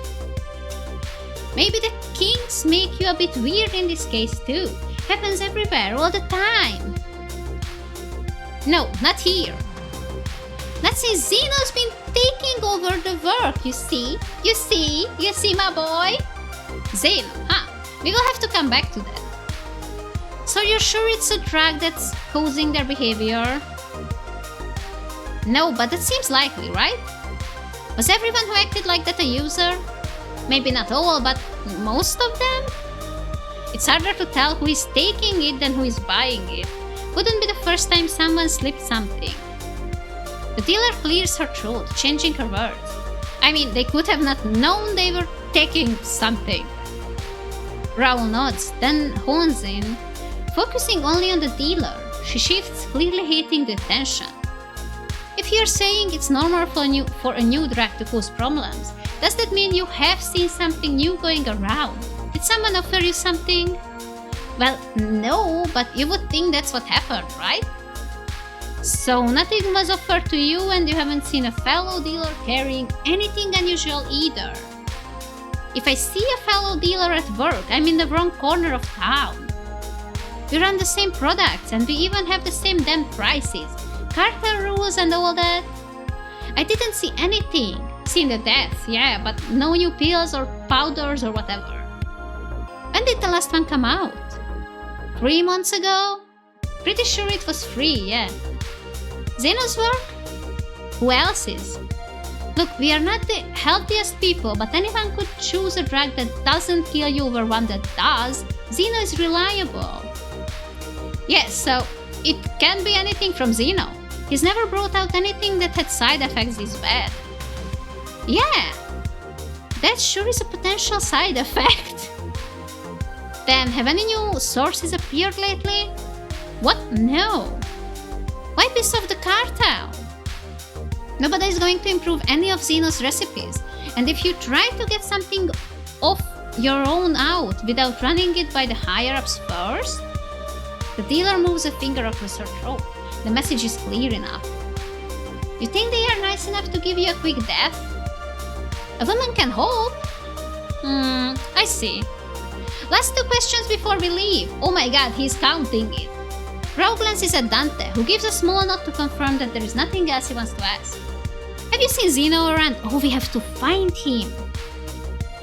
Why would we sell Zeno out to the police? I can force you. I'm a friend of his. We are not after him. I'm a friend. A police friend who doesn't even know... No, that actually makes sense. You totally could be friends because it's Zeno. Zeno is Zeno. Weird guy. Great drugs. What the fuck is this conversation? Great drugs. Okay, yeah, sure, yeah. Not like you can catch him even if you find him. A wizard that talented doesn't just wander around. I saw him out on the rooftops before I came in. He might still be up there somewhere. Okay, have you seen anything else that stood out to you? No, nothing else. There is a new witch in town, really cute. And that museum blew up. Oh yeah, that happened. The SSF's been snooping around because of it. Okay, what? The Supernatural Secrecy Force. We could have learned it when talking about Abraham. It's a privately owned counter-terrorism and intelligence agency secretly operating under political and financial support from multiple governments and private individuals. Their key priority is to shield the existence of the supernatural world from humans. The SSF has offices all around the world, but they hold more power in some places than others. Most SSF agents are supernaturals, but the higher-ups are almost exclusively human. Though the SSF claims to care for the best interests of humans and the non-humans alike, the regulations often put supernaturals at a disadvantage. The supernaturals who have decided to sign up to work for the SSF are at best distrusted by other supernaturals. At worst, they are completely ostracized? I do not know. Okay, so there... What? A museum blew up? There is a witch, there is the SSF. Okay.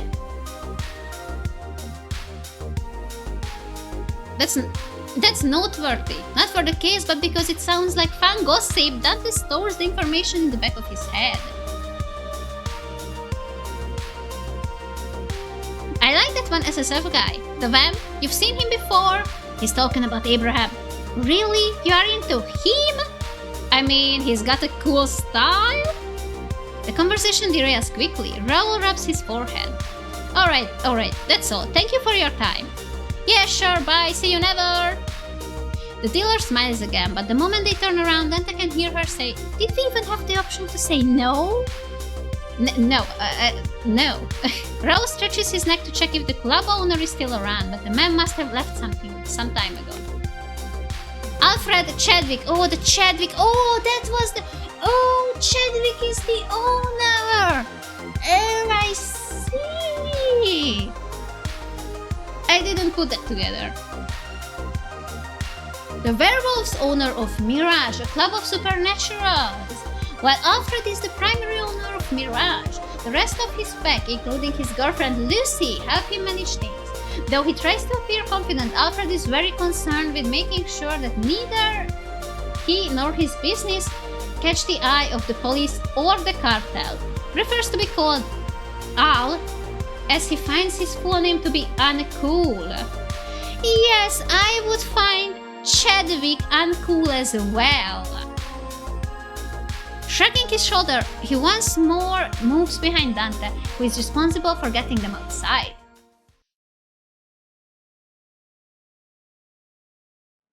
Oh, this is not the cat.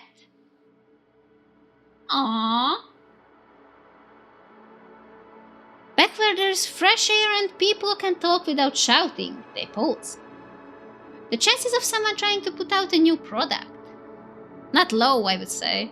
There's plenty of willing customers. As long as they could get their product into the dealer's hands, they wouldn't stand out. A foreign designer could seriously anger the cartel. The cartel, a colluding organization of several drug lords.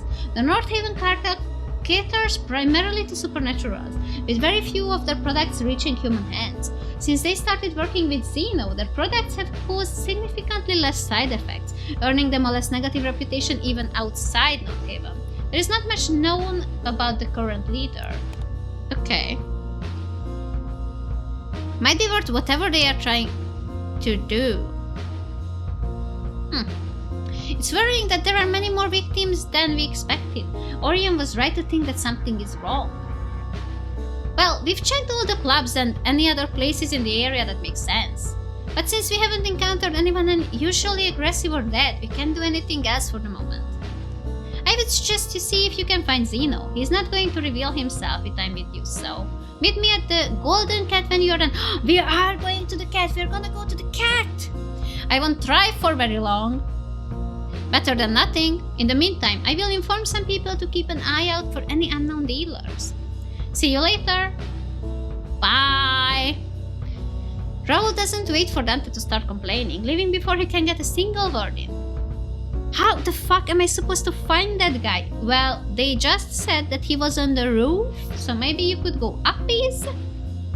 Dante shoves his hands into his pockets, walking down the street.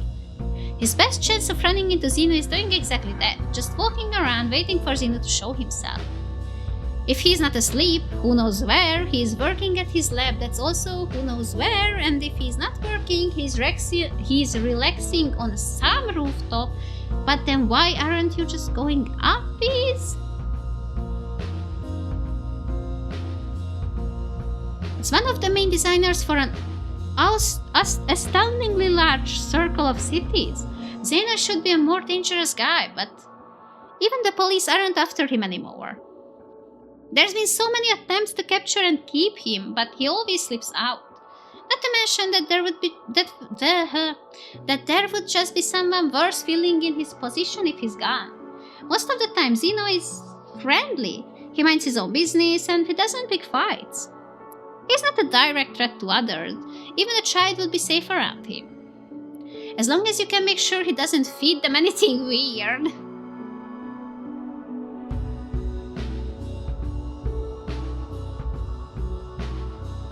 Xeno doesn't show up as he walks around. Dante's patience reaches its limits and he stops. Fuck this, I'm leaving. What? I was just about to stage a dramatic entry. Huh? Look at him! Look at him! He's so pretty! Look at him! I love him so much! I've almost got the timing figured out and now you ruined all my work! Xeno, there you are! Look at him! Oh my god, look at him! Wait, look at him more! Oh my god, I just love him! He's so pretty. Wait, why does he carrying these around? What even are these? What is happening? I don't know. He is just... look at him. What? Xeno is sitting on top of a roof, but his voice carries as clearly as if he were standing right next to Dante. Here I am! You've been looking for me! I have! Come down! Xeno doesn't even consider it. No way! We must stay apart, for I never know when you might turn on me, taking advantage of me letting my guard down to arrest me. Have I ever even tried to arrest you?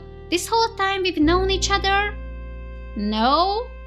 So I'm not gonna start now. Come down. Don't want to. I feel like our current distance is fitting.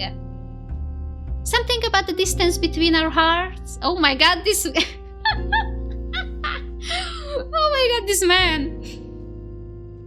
Are you ever going to stop talking nonsense? What's with... What? What's with that laugh? Oh my god. Zeno grabs his chest in a dramatic gesture.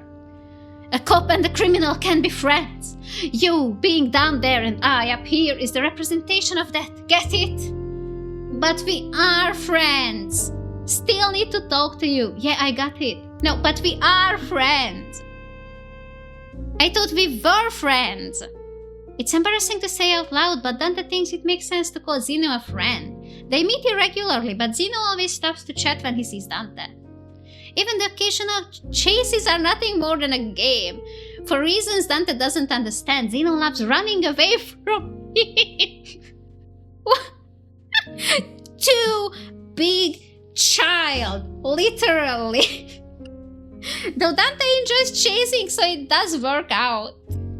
Huh. Zeno's expression momentarily shifts from surprise to something else. He looks like he didn't expect that response, but he's happy about it nonetheless. Like a kiddie, I don't know, child, he starts bopping up and down. I guess we are. Oh my god, this man. Great, now that we've established that. It's quite tragic though. Even as friends, we can't openly spend time together. My superior officer at work knows that I know you. A relationship doomed from the beginning. Stop wandering off into your own world. Then again, relationships that develop despite the unavoidable obstacles between you can be especially sweet. For a long second, Dante allows himself to just close his eyes and inhale. Zeno! Yes?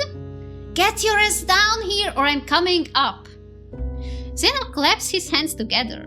A small colorful dust cloud appears, likely remnants of whatever he last worked on. Okay. You would come all the way up just to have a chat with me? We are like Sherlock and Lupin, true freedom Sherlock and Lupin. True freedom lies in breaking the chains of societal expectations. I love him so much. We are two people who can't be together, can't be apart. We don't care what the world thinks. What the fuck are you saying? I need a damn beer. If you make me climb up to you, I'm going to break one of your bones for every second you wasted. What a friendly thing to say. Up on the roof, Zeno cocks his head. You're so serious today. He gets up and steps off the edge without a second thought. What? Zeno's body appears from above, hanging upside down, bouncing slightly as he stops right in front of Dante. Why are you playing Spider-Man? Why? What is happening here? Hey, look, I've been getting the hang of a new trick. It takes some practice and all the blood runs to your head, but it works. Congratulations, I guess. You've become Spider Zeno. What?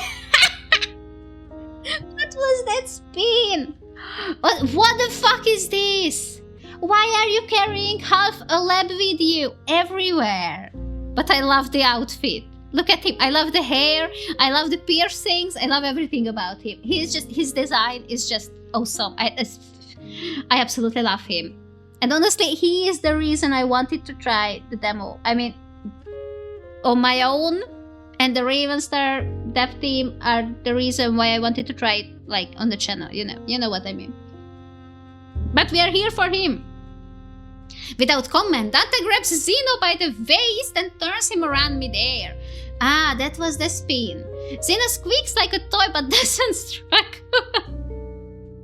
I could snap him in half by accident. What do you mean by accident?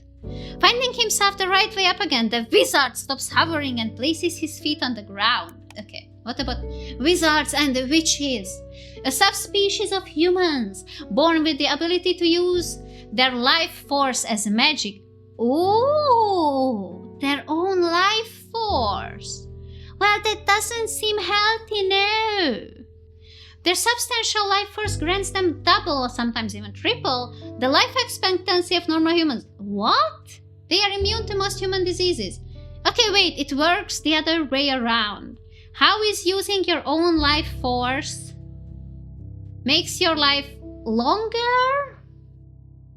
Although it varies from one wizard to another, no wizard has an unlimited life force, and a wizard has exerted their supply. They must take time to rest and recover. Otherwise, they may experience magic sickness. Magic sickness is curable in the early stages, but if the wizard continues to ignore the warning signs, they risk never being able to use magic again. In the absolute worst case, it can even lead to death. Okay, so death is an option, but a very unlikely one. Throughout history, wizards have formed several societies ranging from smaller covens to larger communities. Okay, and tell me, please, what happens? Or is it not how it works? Like, it's not Harry Potter, like human parents cannot have a wizard child. Because if they can, then I still don't understand how are you trying to cover up the existence of all the supernatural beings. Because guess what? Little Timmy can use magic now.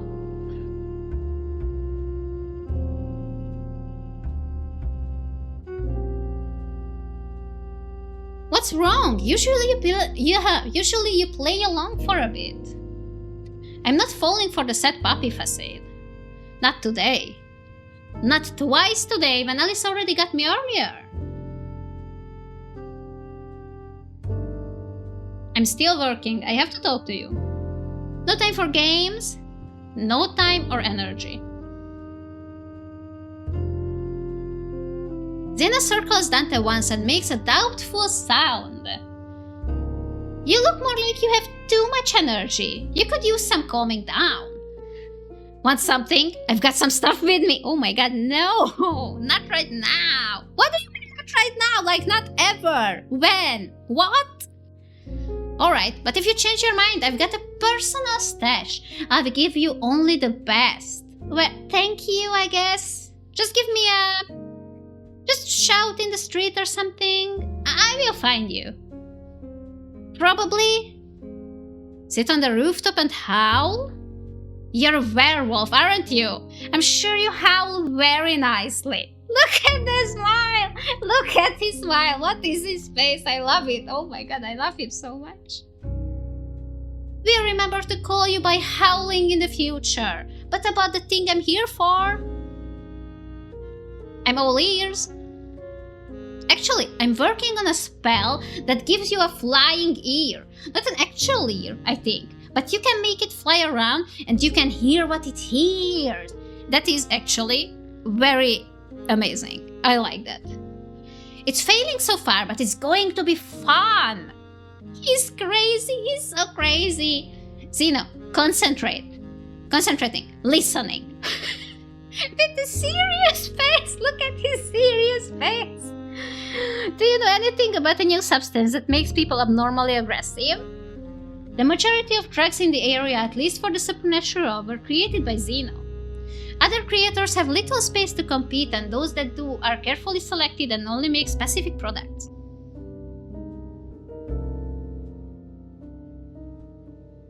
The cartel controls the whole system to its own benefit.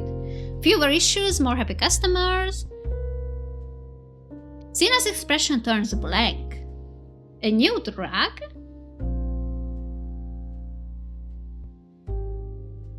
Anything you made or were involved in recently? Or any new substance from anyone else? You don't remember. Zena pulls a hand through his hair, messing it up. How do you mess this up? This is already messed up. You can't mess it up even more. It leaves a little trail of blue powder.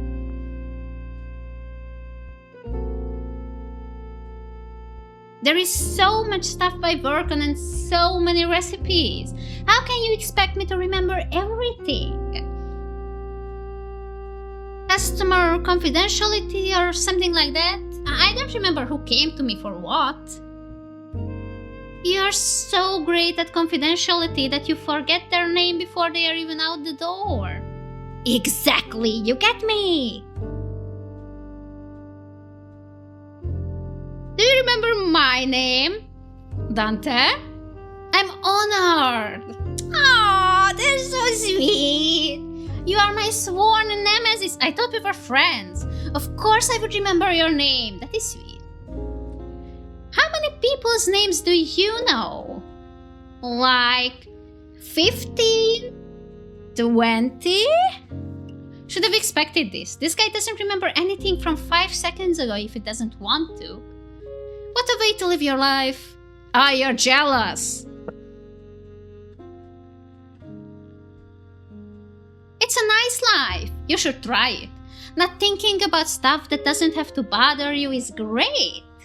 I can use that time and energy for other things, unlike you right now. Sometimes Zeno's suggestions actually make sense. It's odd because usually nothing about him does. Rather than worry about who I'm working with or what they're doing, I prefer to think about nice things. Like my next meal, for example. Oh, I like that as well. Oh, planning your next meal is one of the best things. Especially if you can have a nice meal. Oh, I love that. We should go eat out together sometimes. Yes, we totally should. Is that a date? I think it's a date. Weren't you just blabbing about keeping your distance? We don't have to go. Oh, but no, we have. I want to. I didn't say no. I'm also just saying. Dante blanks out for a moment, thinking about his next meal. That sounds nice. Yes, you right? See? I'm saying yes. Stop distracting me. I still have questions. And I still have answers. Or not. We will have to see. You know nothing? I know nothing. Listen, it's not one of the usual party drugs. It's deadly. Kills people. It's what? From one moment to the next, it's like a switch is flipped. Zeno's tone changes completely. Who fucked that up? They aren't supposed to kill. Dead customers are bad customers, and that gets the police on our backs. Wow, he's pissed. Well, yes. Reasonably. Only people who are alive can buy more. That's just basic business logic. Yes, that is. I work my ass off to make sure my stuff doesn't have bad side effects, and here comes some brainless designer messing it all up? Really? They are going to tarnish my name. Do you even care about your reputation? Also, looking at the hands. Oh, he's fidgeting. He's fidgeting. What's with the cuts? What with all the cuts? I love the nail polish though, but what's with the cuts? No, but this is a matter of principle. Which principle? Zeno awkwardly waves his hand. Something. I don't like my work being screwed up, that's all. You're sure it's not someone selectively killing people? I'm not sure about anything. Our only guess so far is that everyone affected is taking the same thing. What a pain. Zeno lifts his hand, biting on a knuckle of his index finger. Our system is working so nicely, I don't want anyone messing with it. Don't bite your finger or are you gonna be in danger? We are worried. I'm worried for him. Are you gonna be in danger? Also, those are bite marks maybe. What? Look at how big piece of skin is missing there. You really shouldn't bite your fingers, but also, are you gonna be in danger? Is this going to get you... What? Is this going to get you into trouble with the cartel?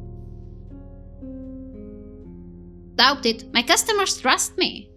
But depending on who is doing stuff and what exactly they are doing, the situation might escalate.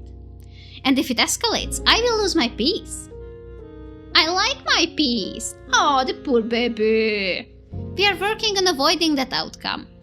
Thanks. Look at him.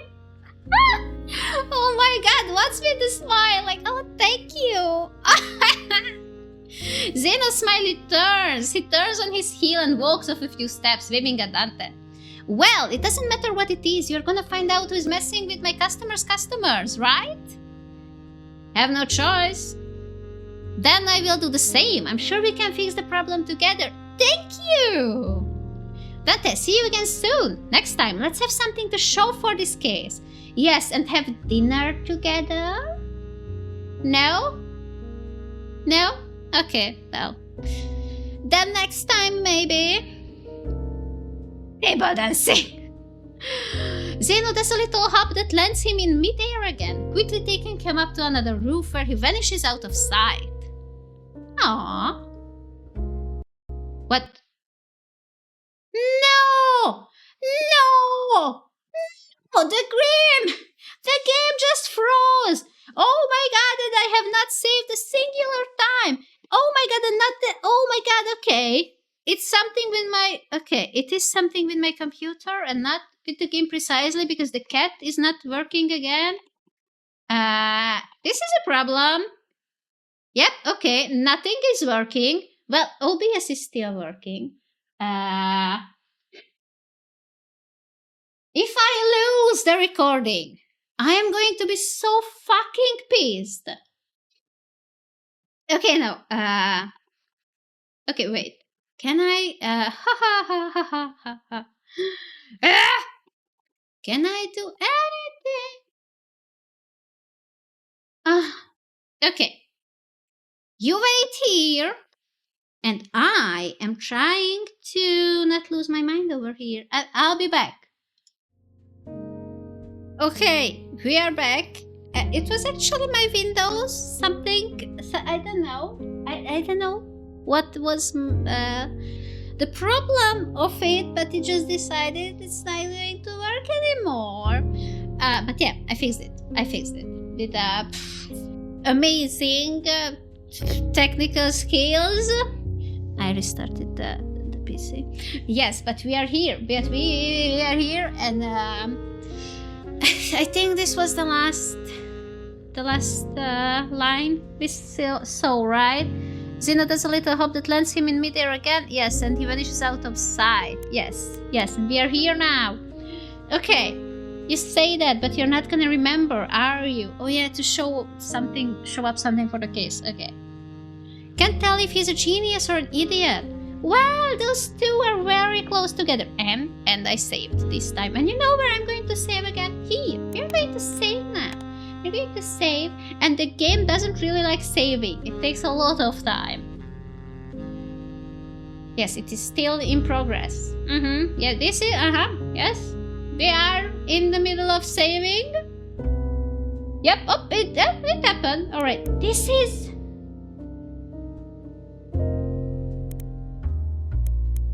It's not midnight. Is it? Wait. No, it's not. Why is it? What's with...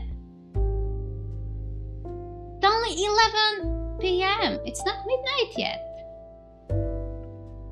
At least he managed to find Zeno and hear what he has to say. But I would have liked something more useful. This whole night has been a waste. It doesn't help his mood. Dante rubs his hands over his face. Whatever, I did my work. Raul should be waiting for me. Time to finish up for today. It takes a moment for Dante to find his way, but soon he is walking down another alley to get to the bar. The cat! The golden cat, yes? Oh, Elysium, Zeno to drugs, punk rock. But someone is missing. Huh. With the night ending, people are starting to return home if they have one. Tired yawns, drunk ramblings, and happy hollering can be heard, though Dante takes the quieter streets on purpose to avoid them. It always helps, but only so much. Even the back alley have other people in them. Dante quickens his pace, listening despite himself for any surly remarks or angry, slurred muttering. He had never been the type to ignore rowdy drunks. They didn't ignore him either, which has been a blessing at least until Orion caught on. It wasn't really losing control if some idiot on the street swung at him first. Being aggressive is the same as losing control, you know? The fights were an easy way to burn off his restlessness, but When he had first started working as a cop, Orion had hardly left his side at night. He used to drag Dante away from the busier streets, repeating over and over, like a broken record, a very annoying one, for Dante to just ignore them. And he's right. Drunks don't make for challenging fights anyway. They are a waste of his time. He's good at it by now. Ignoring them, not jumping at every chance. That doesn't mean he doesn't want a fight. Damn vampire. I should see if he will fight me again soon. We fought with Orion? Orion is not to be underestimated as an enemy, which is why Dante has been trying to rile him up since day one. He had only managed to bait him once by bringing up Alice. Ew, that's nasty. You shouldn't drag her into it. Dante hadn't liked what happened after that. But the end result was positive. Orion had agreed he needed an outlet, so they had started sparring here and there. Not half as often as Dante would like, but better than nothing. I'm going insane. Everything tonight is just messing with me on purpose. Fucking work, fucking case, no one cares about except for Orion and some higher-ups I've never even seen before. It's right when he has the thought that someone stumbles into Dante's path. Watch where you're fucking walking! Dante flares up. The alcohol stench coming off the man is so bad that it itches in his nose. The man jolts, swaying from left to right. He's muttering something under his breath, but as he raises his head, the murmur quickly grows louder. It's incomprehensible nonsense. Half syllables that are connected in no particular order, more sounds than words. They tumble over each other as the man's face distorts, veins bulging out and eyes wide open. He screams, a bestial cry, as he raises a fist, swinging it towards Dante wildly. Oh my god. Bastard, you pick a fight? Right now? Dante tries not to focus on the delight buried under the anger of his words. He catches the fist, it's surprisingly heavy for a man with such a thin build, and throws a punch right back. It connects, hard enough that he can hear a crack. Ew! He expects the man to either back off, surprised by the resistance, or just keep swinging. What he doesn't expect is how the man turns, not at all reacting to whatever just broke. Oh, he bares his teeth, getting ready to bite right into Dante's hand. It's going to turn out that he has the thingy. That's why he's so aggressive and not responding to pain. And he's just going to die soon, I guess, collapse and die. Dante pulls back his right hand, using the other to grab the man by the hair and swing him against the wall. Ew! There is a dual thud and the man slumps down. Well, I shouldn't have done that! Ah shit, come on, seriously! Dante groaned. The man is not strictly human. Under the alcohol and the stench of other supernaturals, he smells like wizard! How do you know how wizards smell like? Why? How is everything has a very specific smell, you know? Oh my, you smell like wizard. Sadly, him being a wizard doesn't exactly fix his human frailty, and as Dante strains his ears, he can't hear him breathing anymore. You killed him! Shit! Well, no shit! When you just... Sorry. I ran out of tea. You just smashed his head into a wall. The desire to ignore the situation is strong. If he's just killed a man, then that's going to become a giant mess. Well, fucking yes! The guilt doesn't quite settle in. There is too many other emotions taking up all the space. What do you mean? But he knows that Orion wouldn't leave, neither would Raoul. He is neither of them, but he won't be able to look them into the eye if he doesn't take care of them. But taking care of this I don't think is the right word. You know what the right word would be? Take responsibility for this. Dante was in front of the body, quickly checking the man's situation. The impact against the wall was not bad enough to kill a person. The punch before that was worse, and even that appeared to have only broken the man's nose, doing no further damage. No, the man shouldn't be dead, but here he is. Yeah, he shouldn't be. I smashed his head in the wall, but very gently. Ah, what the fuck? Throws a punch at me first and then has the audacity to die in front of me. Son of a bitch! Wait. Dante squints at the corpse. Aggression followed by sudden death? No way. Could it be? Well, yes, fucking Sherlock. Or Lupin. Dante reaches out to touch the man again when... Dun dun dun! Dante whips his head around, staring down the street. Seconds pass, but what he first thought was the sound of a single isolated step doesn't return. This night can't get any weirder. He sighs, returning to face the corpse. He's not dead. He doesn't get to focus on it. This time, it's not an unknown sound, it's a voice, almost right next to his ear. Oh, it's not the dead person. Wasting no time to think, Dante throws himself in the opposite direction, scrambling to his feet and distancing himself from whoever has managed to approach him without even audibly breathing. There was no smell to warn him of the stranger's presence. They smell like nothing. Ooh. They are just suddenly there, looking at the dead person and then turning their attention towards Dante. He knows the stranger is looking at him without seeing their eyes. Ice seeps through his veins and an almost physical sensation as it steals his breath away.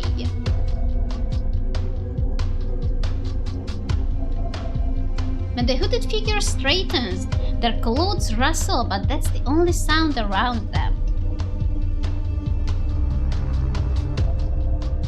This person is... The odd clothes he's wearing don't belong to North Haven, or even this country.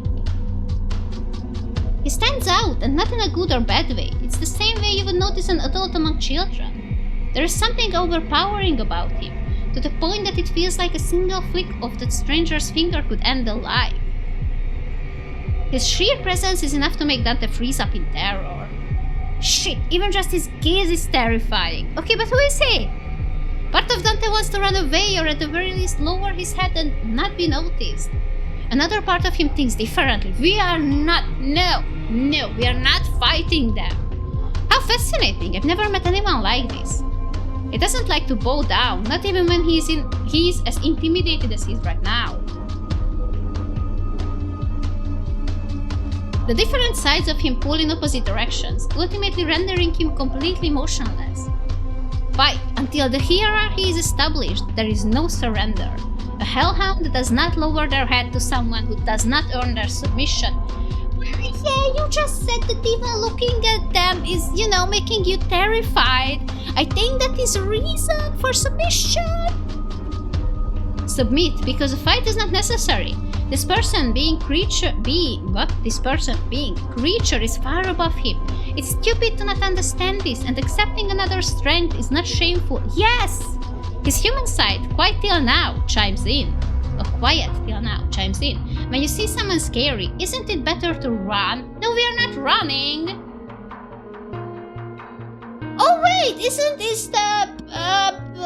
oh my god, what's the name? Alfred? Are you Alfred or you are the other one? There is a very tall guy. I don't remember the very tall guy's name. Is he... I don't even remember if he's a vampire as well or not.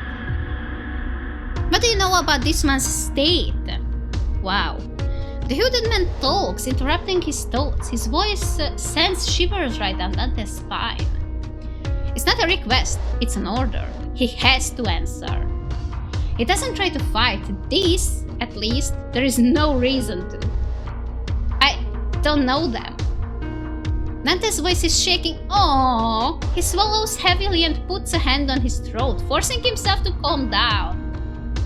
He will not stutter from fear like a helpless puppy. But they might be one of several deaths caused by the same thing.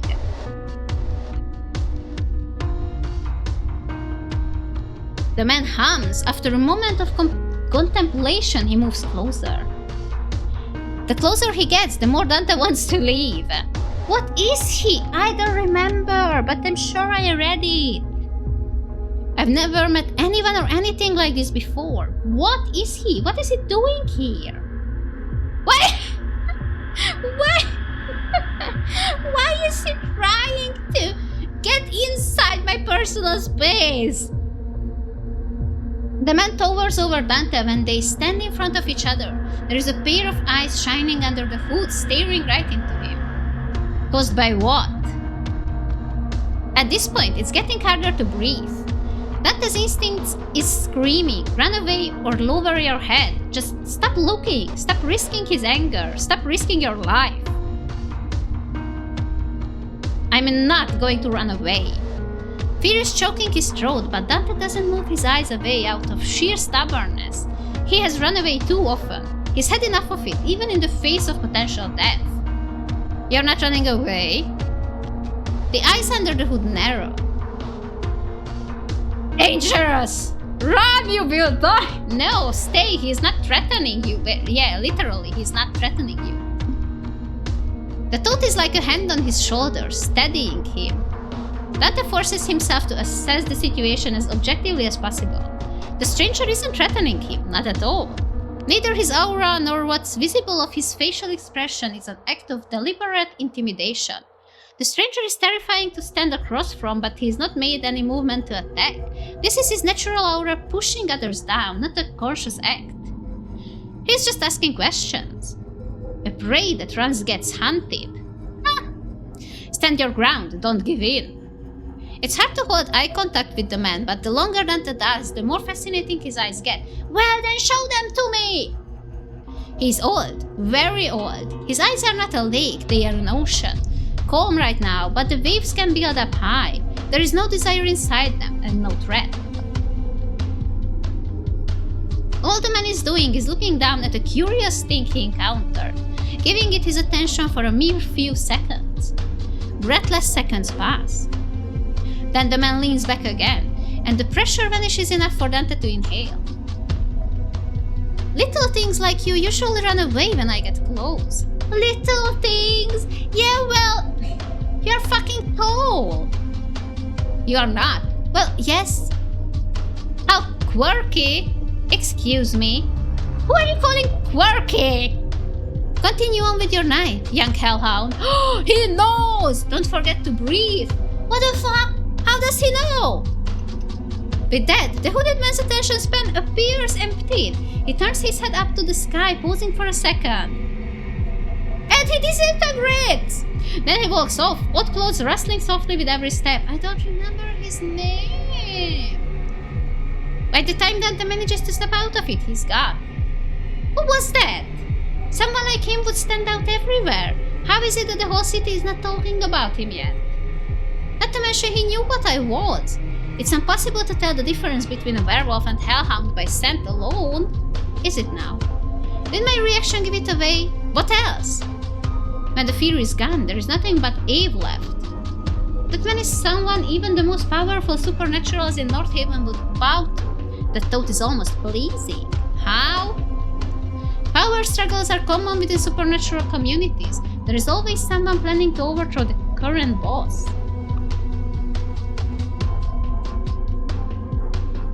If that man stepped in, Dante can't imagine much that would stand in his way. He would be a desirable leader, but you want to try. I mean, we want to try to stand in his way? No, that would be quite stupid, I guess. But I also don't know if he would be a desirable leader just from this very, little quick encounter that we had him and we spent the whole thing like fearing for our lives. I don't think that would make a good leader, but I also don't want to try to fight him, so let's just say he would be a good leader. I don't know. Hellhounds don't have alphas, not like werewolves have, not like that. But the strongest among them, the most cunning, the most intelligent, they are still the ones everyone turns to when the situation grows dire. The stranger would be the kind of leader to give you security, a horror to outsiders, but the ideal protector for everyone inside the pack. It's not a thought he decides to spend more time on. He's not a hellhound, that I'm sure of. Useless to wonder what someone could bring to the species when it's not even a possibility. The man is gone, and it's best not to think about him. If he does think too much about him, he might just try to follow him. Well, we could try. Nata shakes his head. Back to work? There is still a corpse on the ground. Oh yeah, I forgot. Pushing away all stray thoughts, he approaches the body. Nata checks the man from head to toe one more time. The distraction helps. Looking at him now, Dante finally understands what Orion meant about knowing a victim if he saw one. The skin of the corpse has developed thin cracks in the short time since he collapsed. It feels hard, as if the whole body's surface has hardened. Well, at least it looks like this wasn't my fault. That's something. Well, yes, that is something. The cracks have the slightest discoloration, but that's about it. You can still move the corpse's joints, so whatever has happened is mostly superficial. Okay, I think now would be the time to howl for Zeno, given the fact that we left him about, 5 minutes ago, and we have a fresh corpse that he could examine, like with his magic sheet, I don't know. What the organs look like, he couldn't say. Well, obviously, I've seen people's insides before, but I don't exactly have an interest in them. That's a job for pathology. I will have to get someone from the station to fetch the body. Sadly, he doesn't have a phone. They are giant brick-shaped things, unwieldy and inconvenient to carry around. Raoul keeps one on him, but he's not here.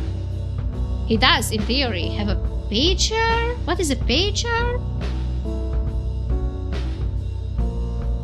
But that's exactly where it always is, on his desk, back at the station. Oh, have we skipped someone? Thing? Wait. He just really hates that thing, yes. Contacting the station is what he has Raoul for, right? Still, there is no way he's going to carry a corpse on his back, so he has to inform someone. Okay, howl. Howl for Zeno! Time to wake some people up. There is enough houses around. He just has to sniff out a supernatural household and ring long enough until he can tell someone to call the station. And you're just going to leave the body there. I mean, with this much effort, you could just go to the pub. No annoyance can fight against the power of a police badge.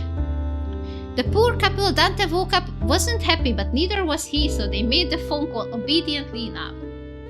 Having gotten confirmation that someone was coming, Dante decided that this day was over. Really, you haven't even waited for them. The couple will make sure no one steals the corpse.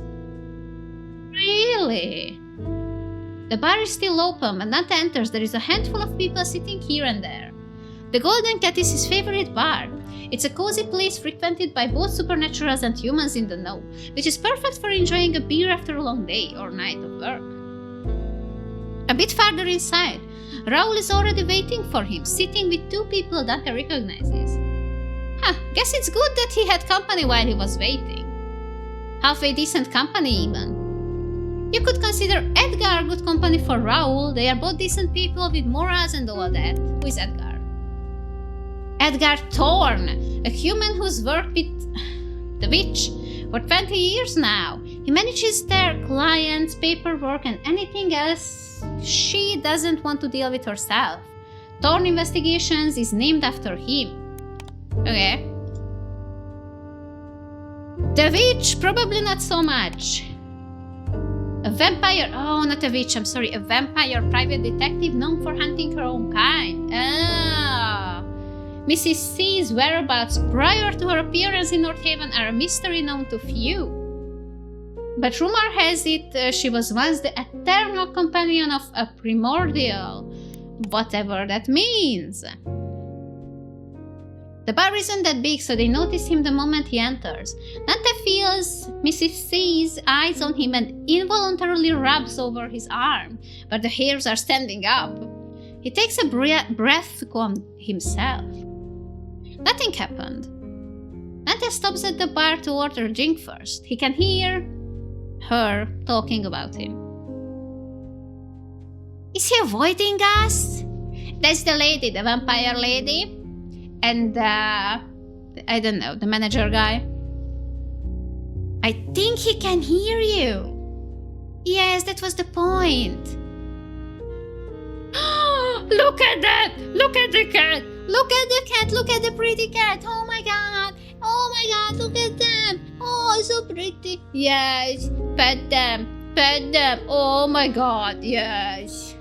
Yes! It's strange to see a dog get friendly with a cat, but I think that, I don't know. He ignores her for now, reaching to pet the cat sitting on the counter. Sina, I think. The namesake of the golden cat, the first Sina, belonged to the original owner, but both passed away long ago. What?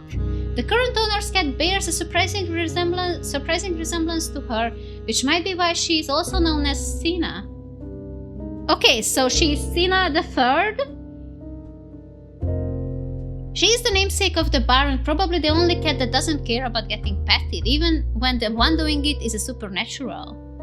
Sina purrs as he strokes her fur, leaning into the touch. She's warm, small, and weak. Oh my god, that's not how you describe a cat. Complete opposite of the man just now. A rough tongue licks the tip of his fingers. Sina experimentally gives it a bite to see if it's not something edible. Oh my god. And turns away in distaste when it's not. Well, Dante, I'm sorry, you are not edible. Bold kitty, not even worried I might hurt you, huh? Why are you like this? Why are you so aggressive? Why is it a returning theme with like werewolves and such? Like, oh my god, we are dogs and canines and whatnot, so we are very aggressive and we must behave like what? Two strong, aggressive children? Like, I don't know how many dogs you've had, but like, they can behave. They can be disciplined, you know. They can learn how to properly behave. And okay, I never tried to raise a wolf per se, but he is a hellhound. Hound implies he's more of a dog than a wolf, right? So I don't understand, why is he like that? How old is he? I need to know the details.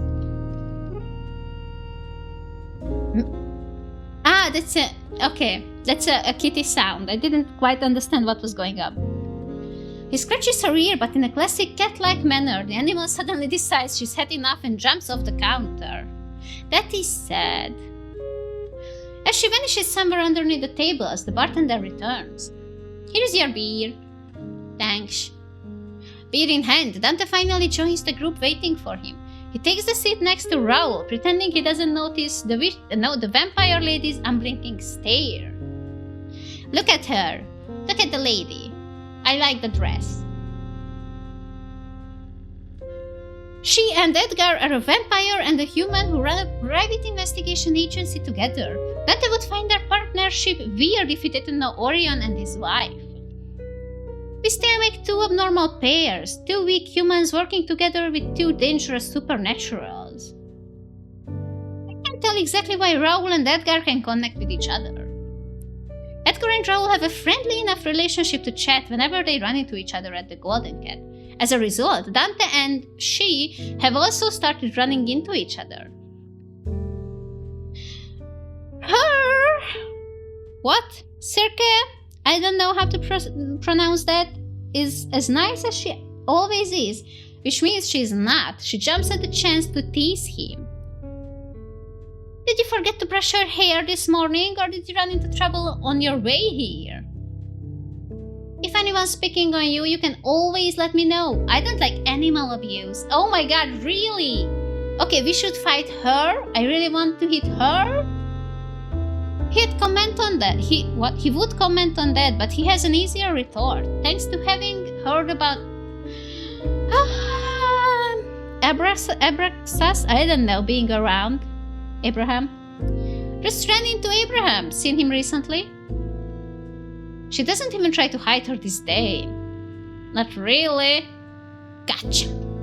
I heard he and his agents were snooping around that museum that exploded, interviewing potential witnesses. Guess they will be wandering all around the city till that's sorted. keeping an eye on things.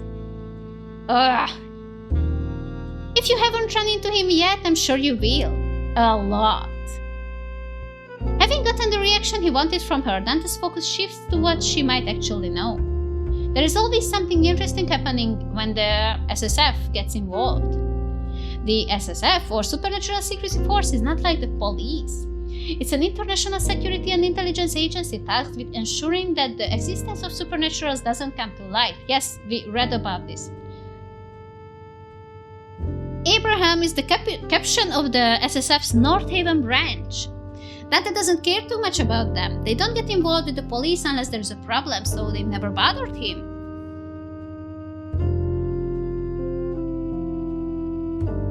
Even when Abraham does visit the station, it's got nothing to do with Dante. But it doesn't mean he doesn't find their work interesting. It's entertainment, at least. Heard anything about that, though? She just shrugs. Her disinterest would be believable if she didn't rattle off the next couple of sentences so quickly, making it obvious she's trying to change the subject. Not sure what you're asking me for. I haven't got a clue what they are up to, and speaking from experience, it's best if it stays that way. Actually, why do you even care? Aren't the SSF and the police supposed to stay out of each other's business as much as they can? Unless it's related to whatever the two of you are working on? Raoul wouldn't tell us anything, but maybe you will. Raoul takes a sip of his beer, the same way he sips from his coffee when Dante is talking nonsense. You didn't give me the chance to say anything. As if you would have told me the truth if I did. She stares Dante down. He holds back the urge to comment that if she had shared a story of her own, he would be more inclined to talk. Well, since you asked so nicely... No. You suck. I don't. That's your job. Oh my god, stop! What? Next to them, Edgar fidgets nervously, then interrupts them carefully. That was a low blow. What? Okay, well, you two look busy and we are in desperate need of a drink. We will leave you to it. But come on, you've bothered them enough for tonight. How dare you? I'm perfectly lovely and pleasant to be around. Yeah, it seems that way, yes. Raoul offers a wave, looking faintly relieved when Edgar gets up. Good to see you, Edgar. Yeah, cheers.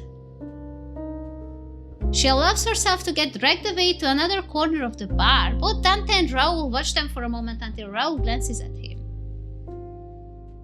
Can she hear us from over there? Oh my god! We took off the jacket. Dante shrugs, making himself comfortable in his seat. This close? Yes, but she's not that curious about it. Especially not when she's already distracted, talking to Edgar and the bartender. If you say so. Before we get into what happened, you ran into Abraham? No, just wanted to mess with her. But they did mention the SSF at Mirage, so... It's better if he's not on this case. Now, give me a summary of what happened. Paunzino. He says he doesn't remember anything useful. I also ran into a hooded man who may or may not be a ridiculously powerful supernatural involved in all this. And I found a corpse. So I woke up some random people to call the station. Rose stares at Dante for a solid 10 seconds. That is a valid reaction. Dante stares back, silent. You know what? I take it back. Tell me every single thing you remember happening. In order. You serious? I didn't think your summary would be that bad. Maybe your instructions just suck. It was a summary. Could you just be helpful for once? I would like to finish up for tonight. So would I. The long version then.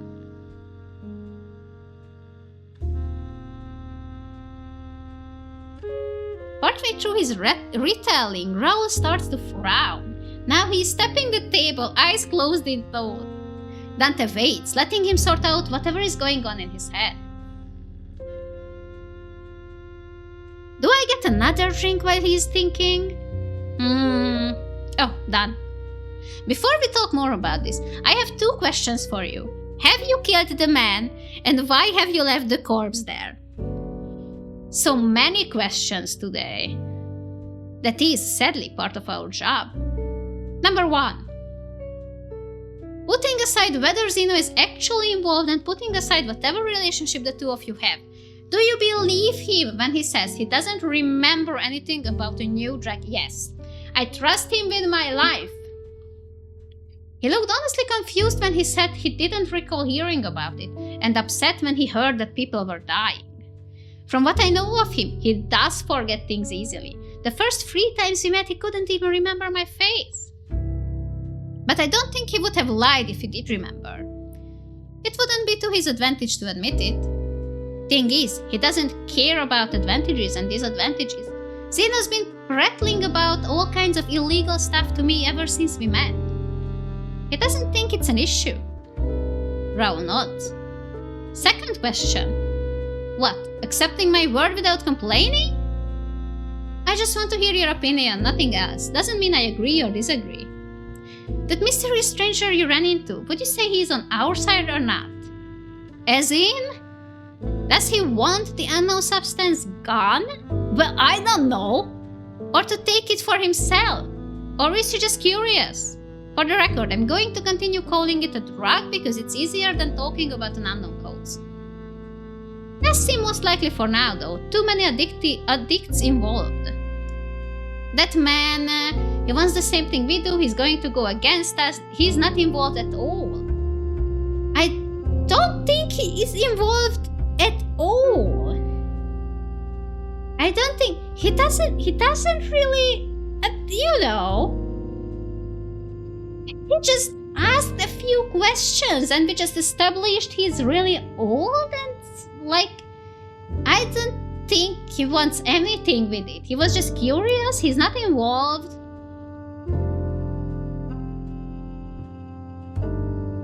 I have my doubts that he's related to this in any way.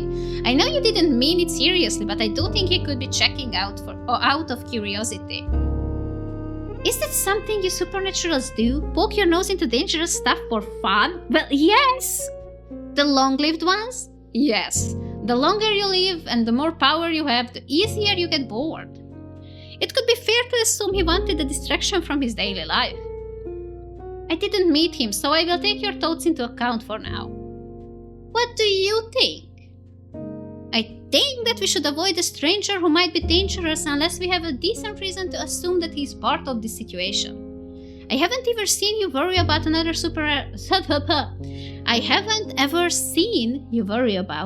supernatural strength. This is the first time. I don't think we want to run into him again.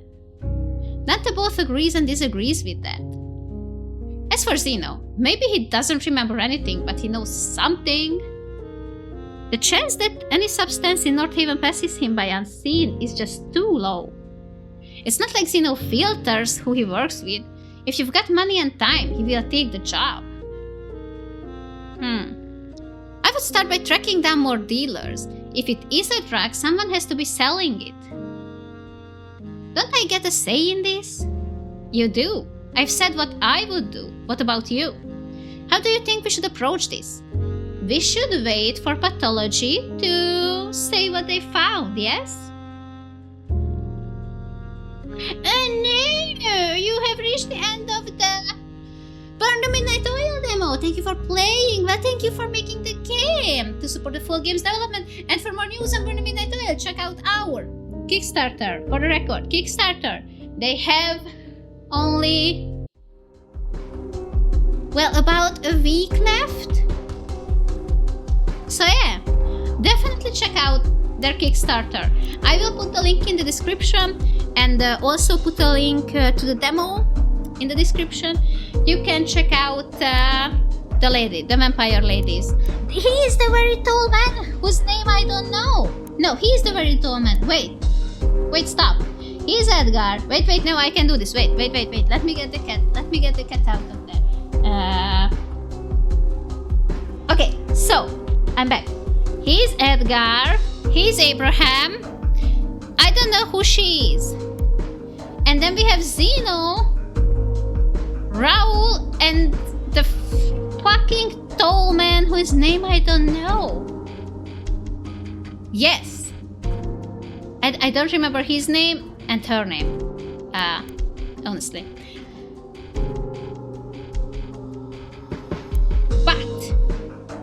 But I enjoyed it more than I thought I would. It's not like how I was with Lost in Limbo. It's not like, love at first sight and all. It wasn't first sight, first demo try and all. But I did enjoy it, and I will keep an eye on it. I hope they reach the Kickstarter goal, because this is interesting, and overall the art is beautiful. The music is great. I think the character buildings are very neat, like the world buildings and the build up of the characters and how they introduce them is very good so far. And yeah, that's all I have for you. I am interested in it, and I hope you are as well. Go and check out the demo for yourself. Go and check out their Kickstarter.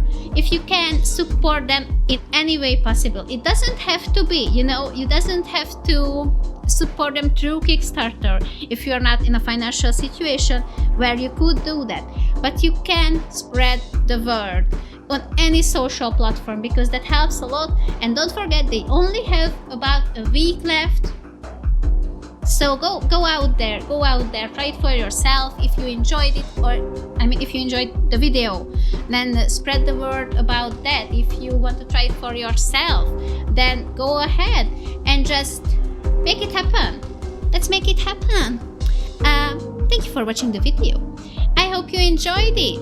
If you did, please don't forget to let YouTube know about it by liking, subscribing, leaving a comment. But no one likes outros, so bye.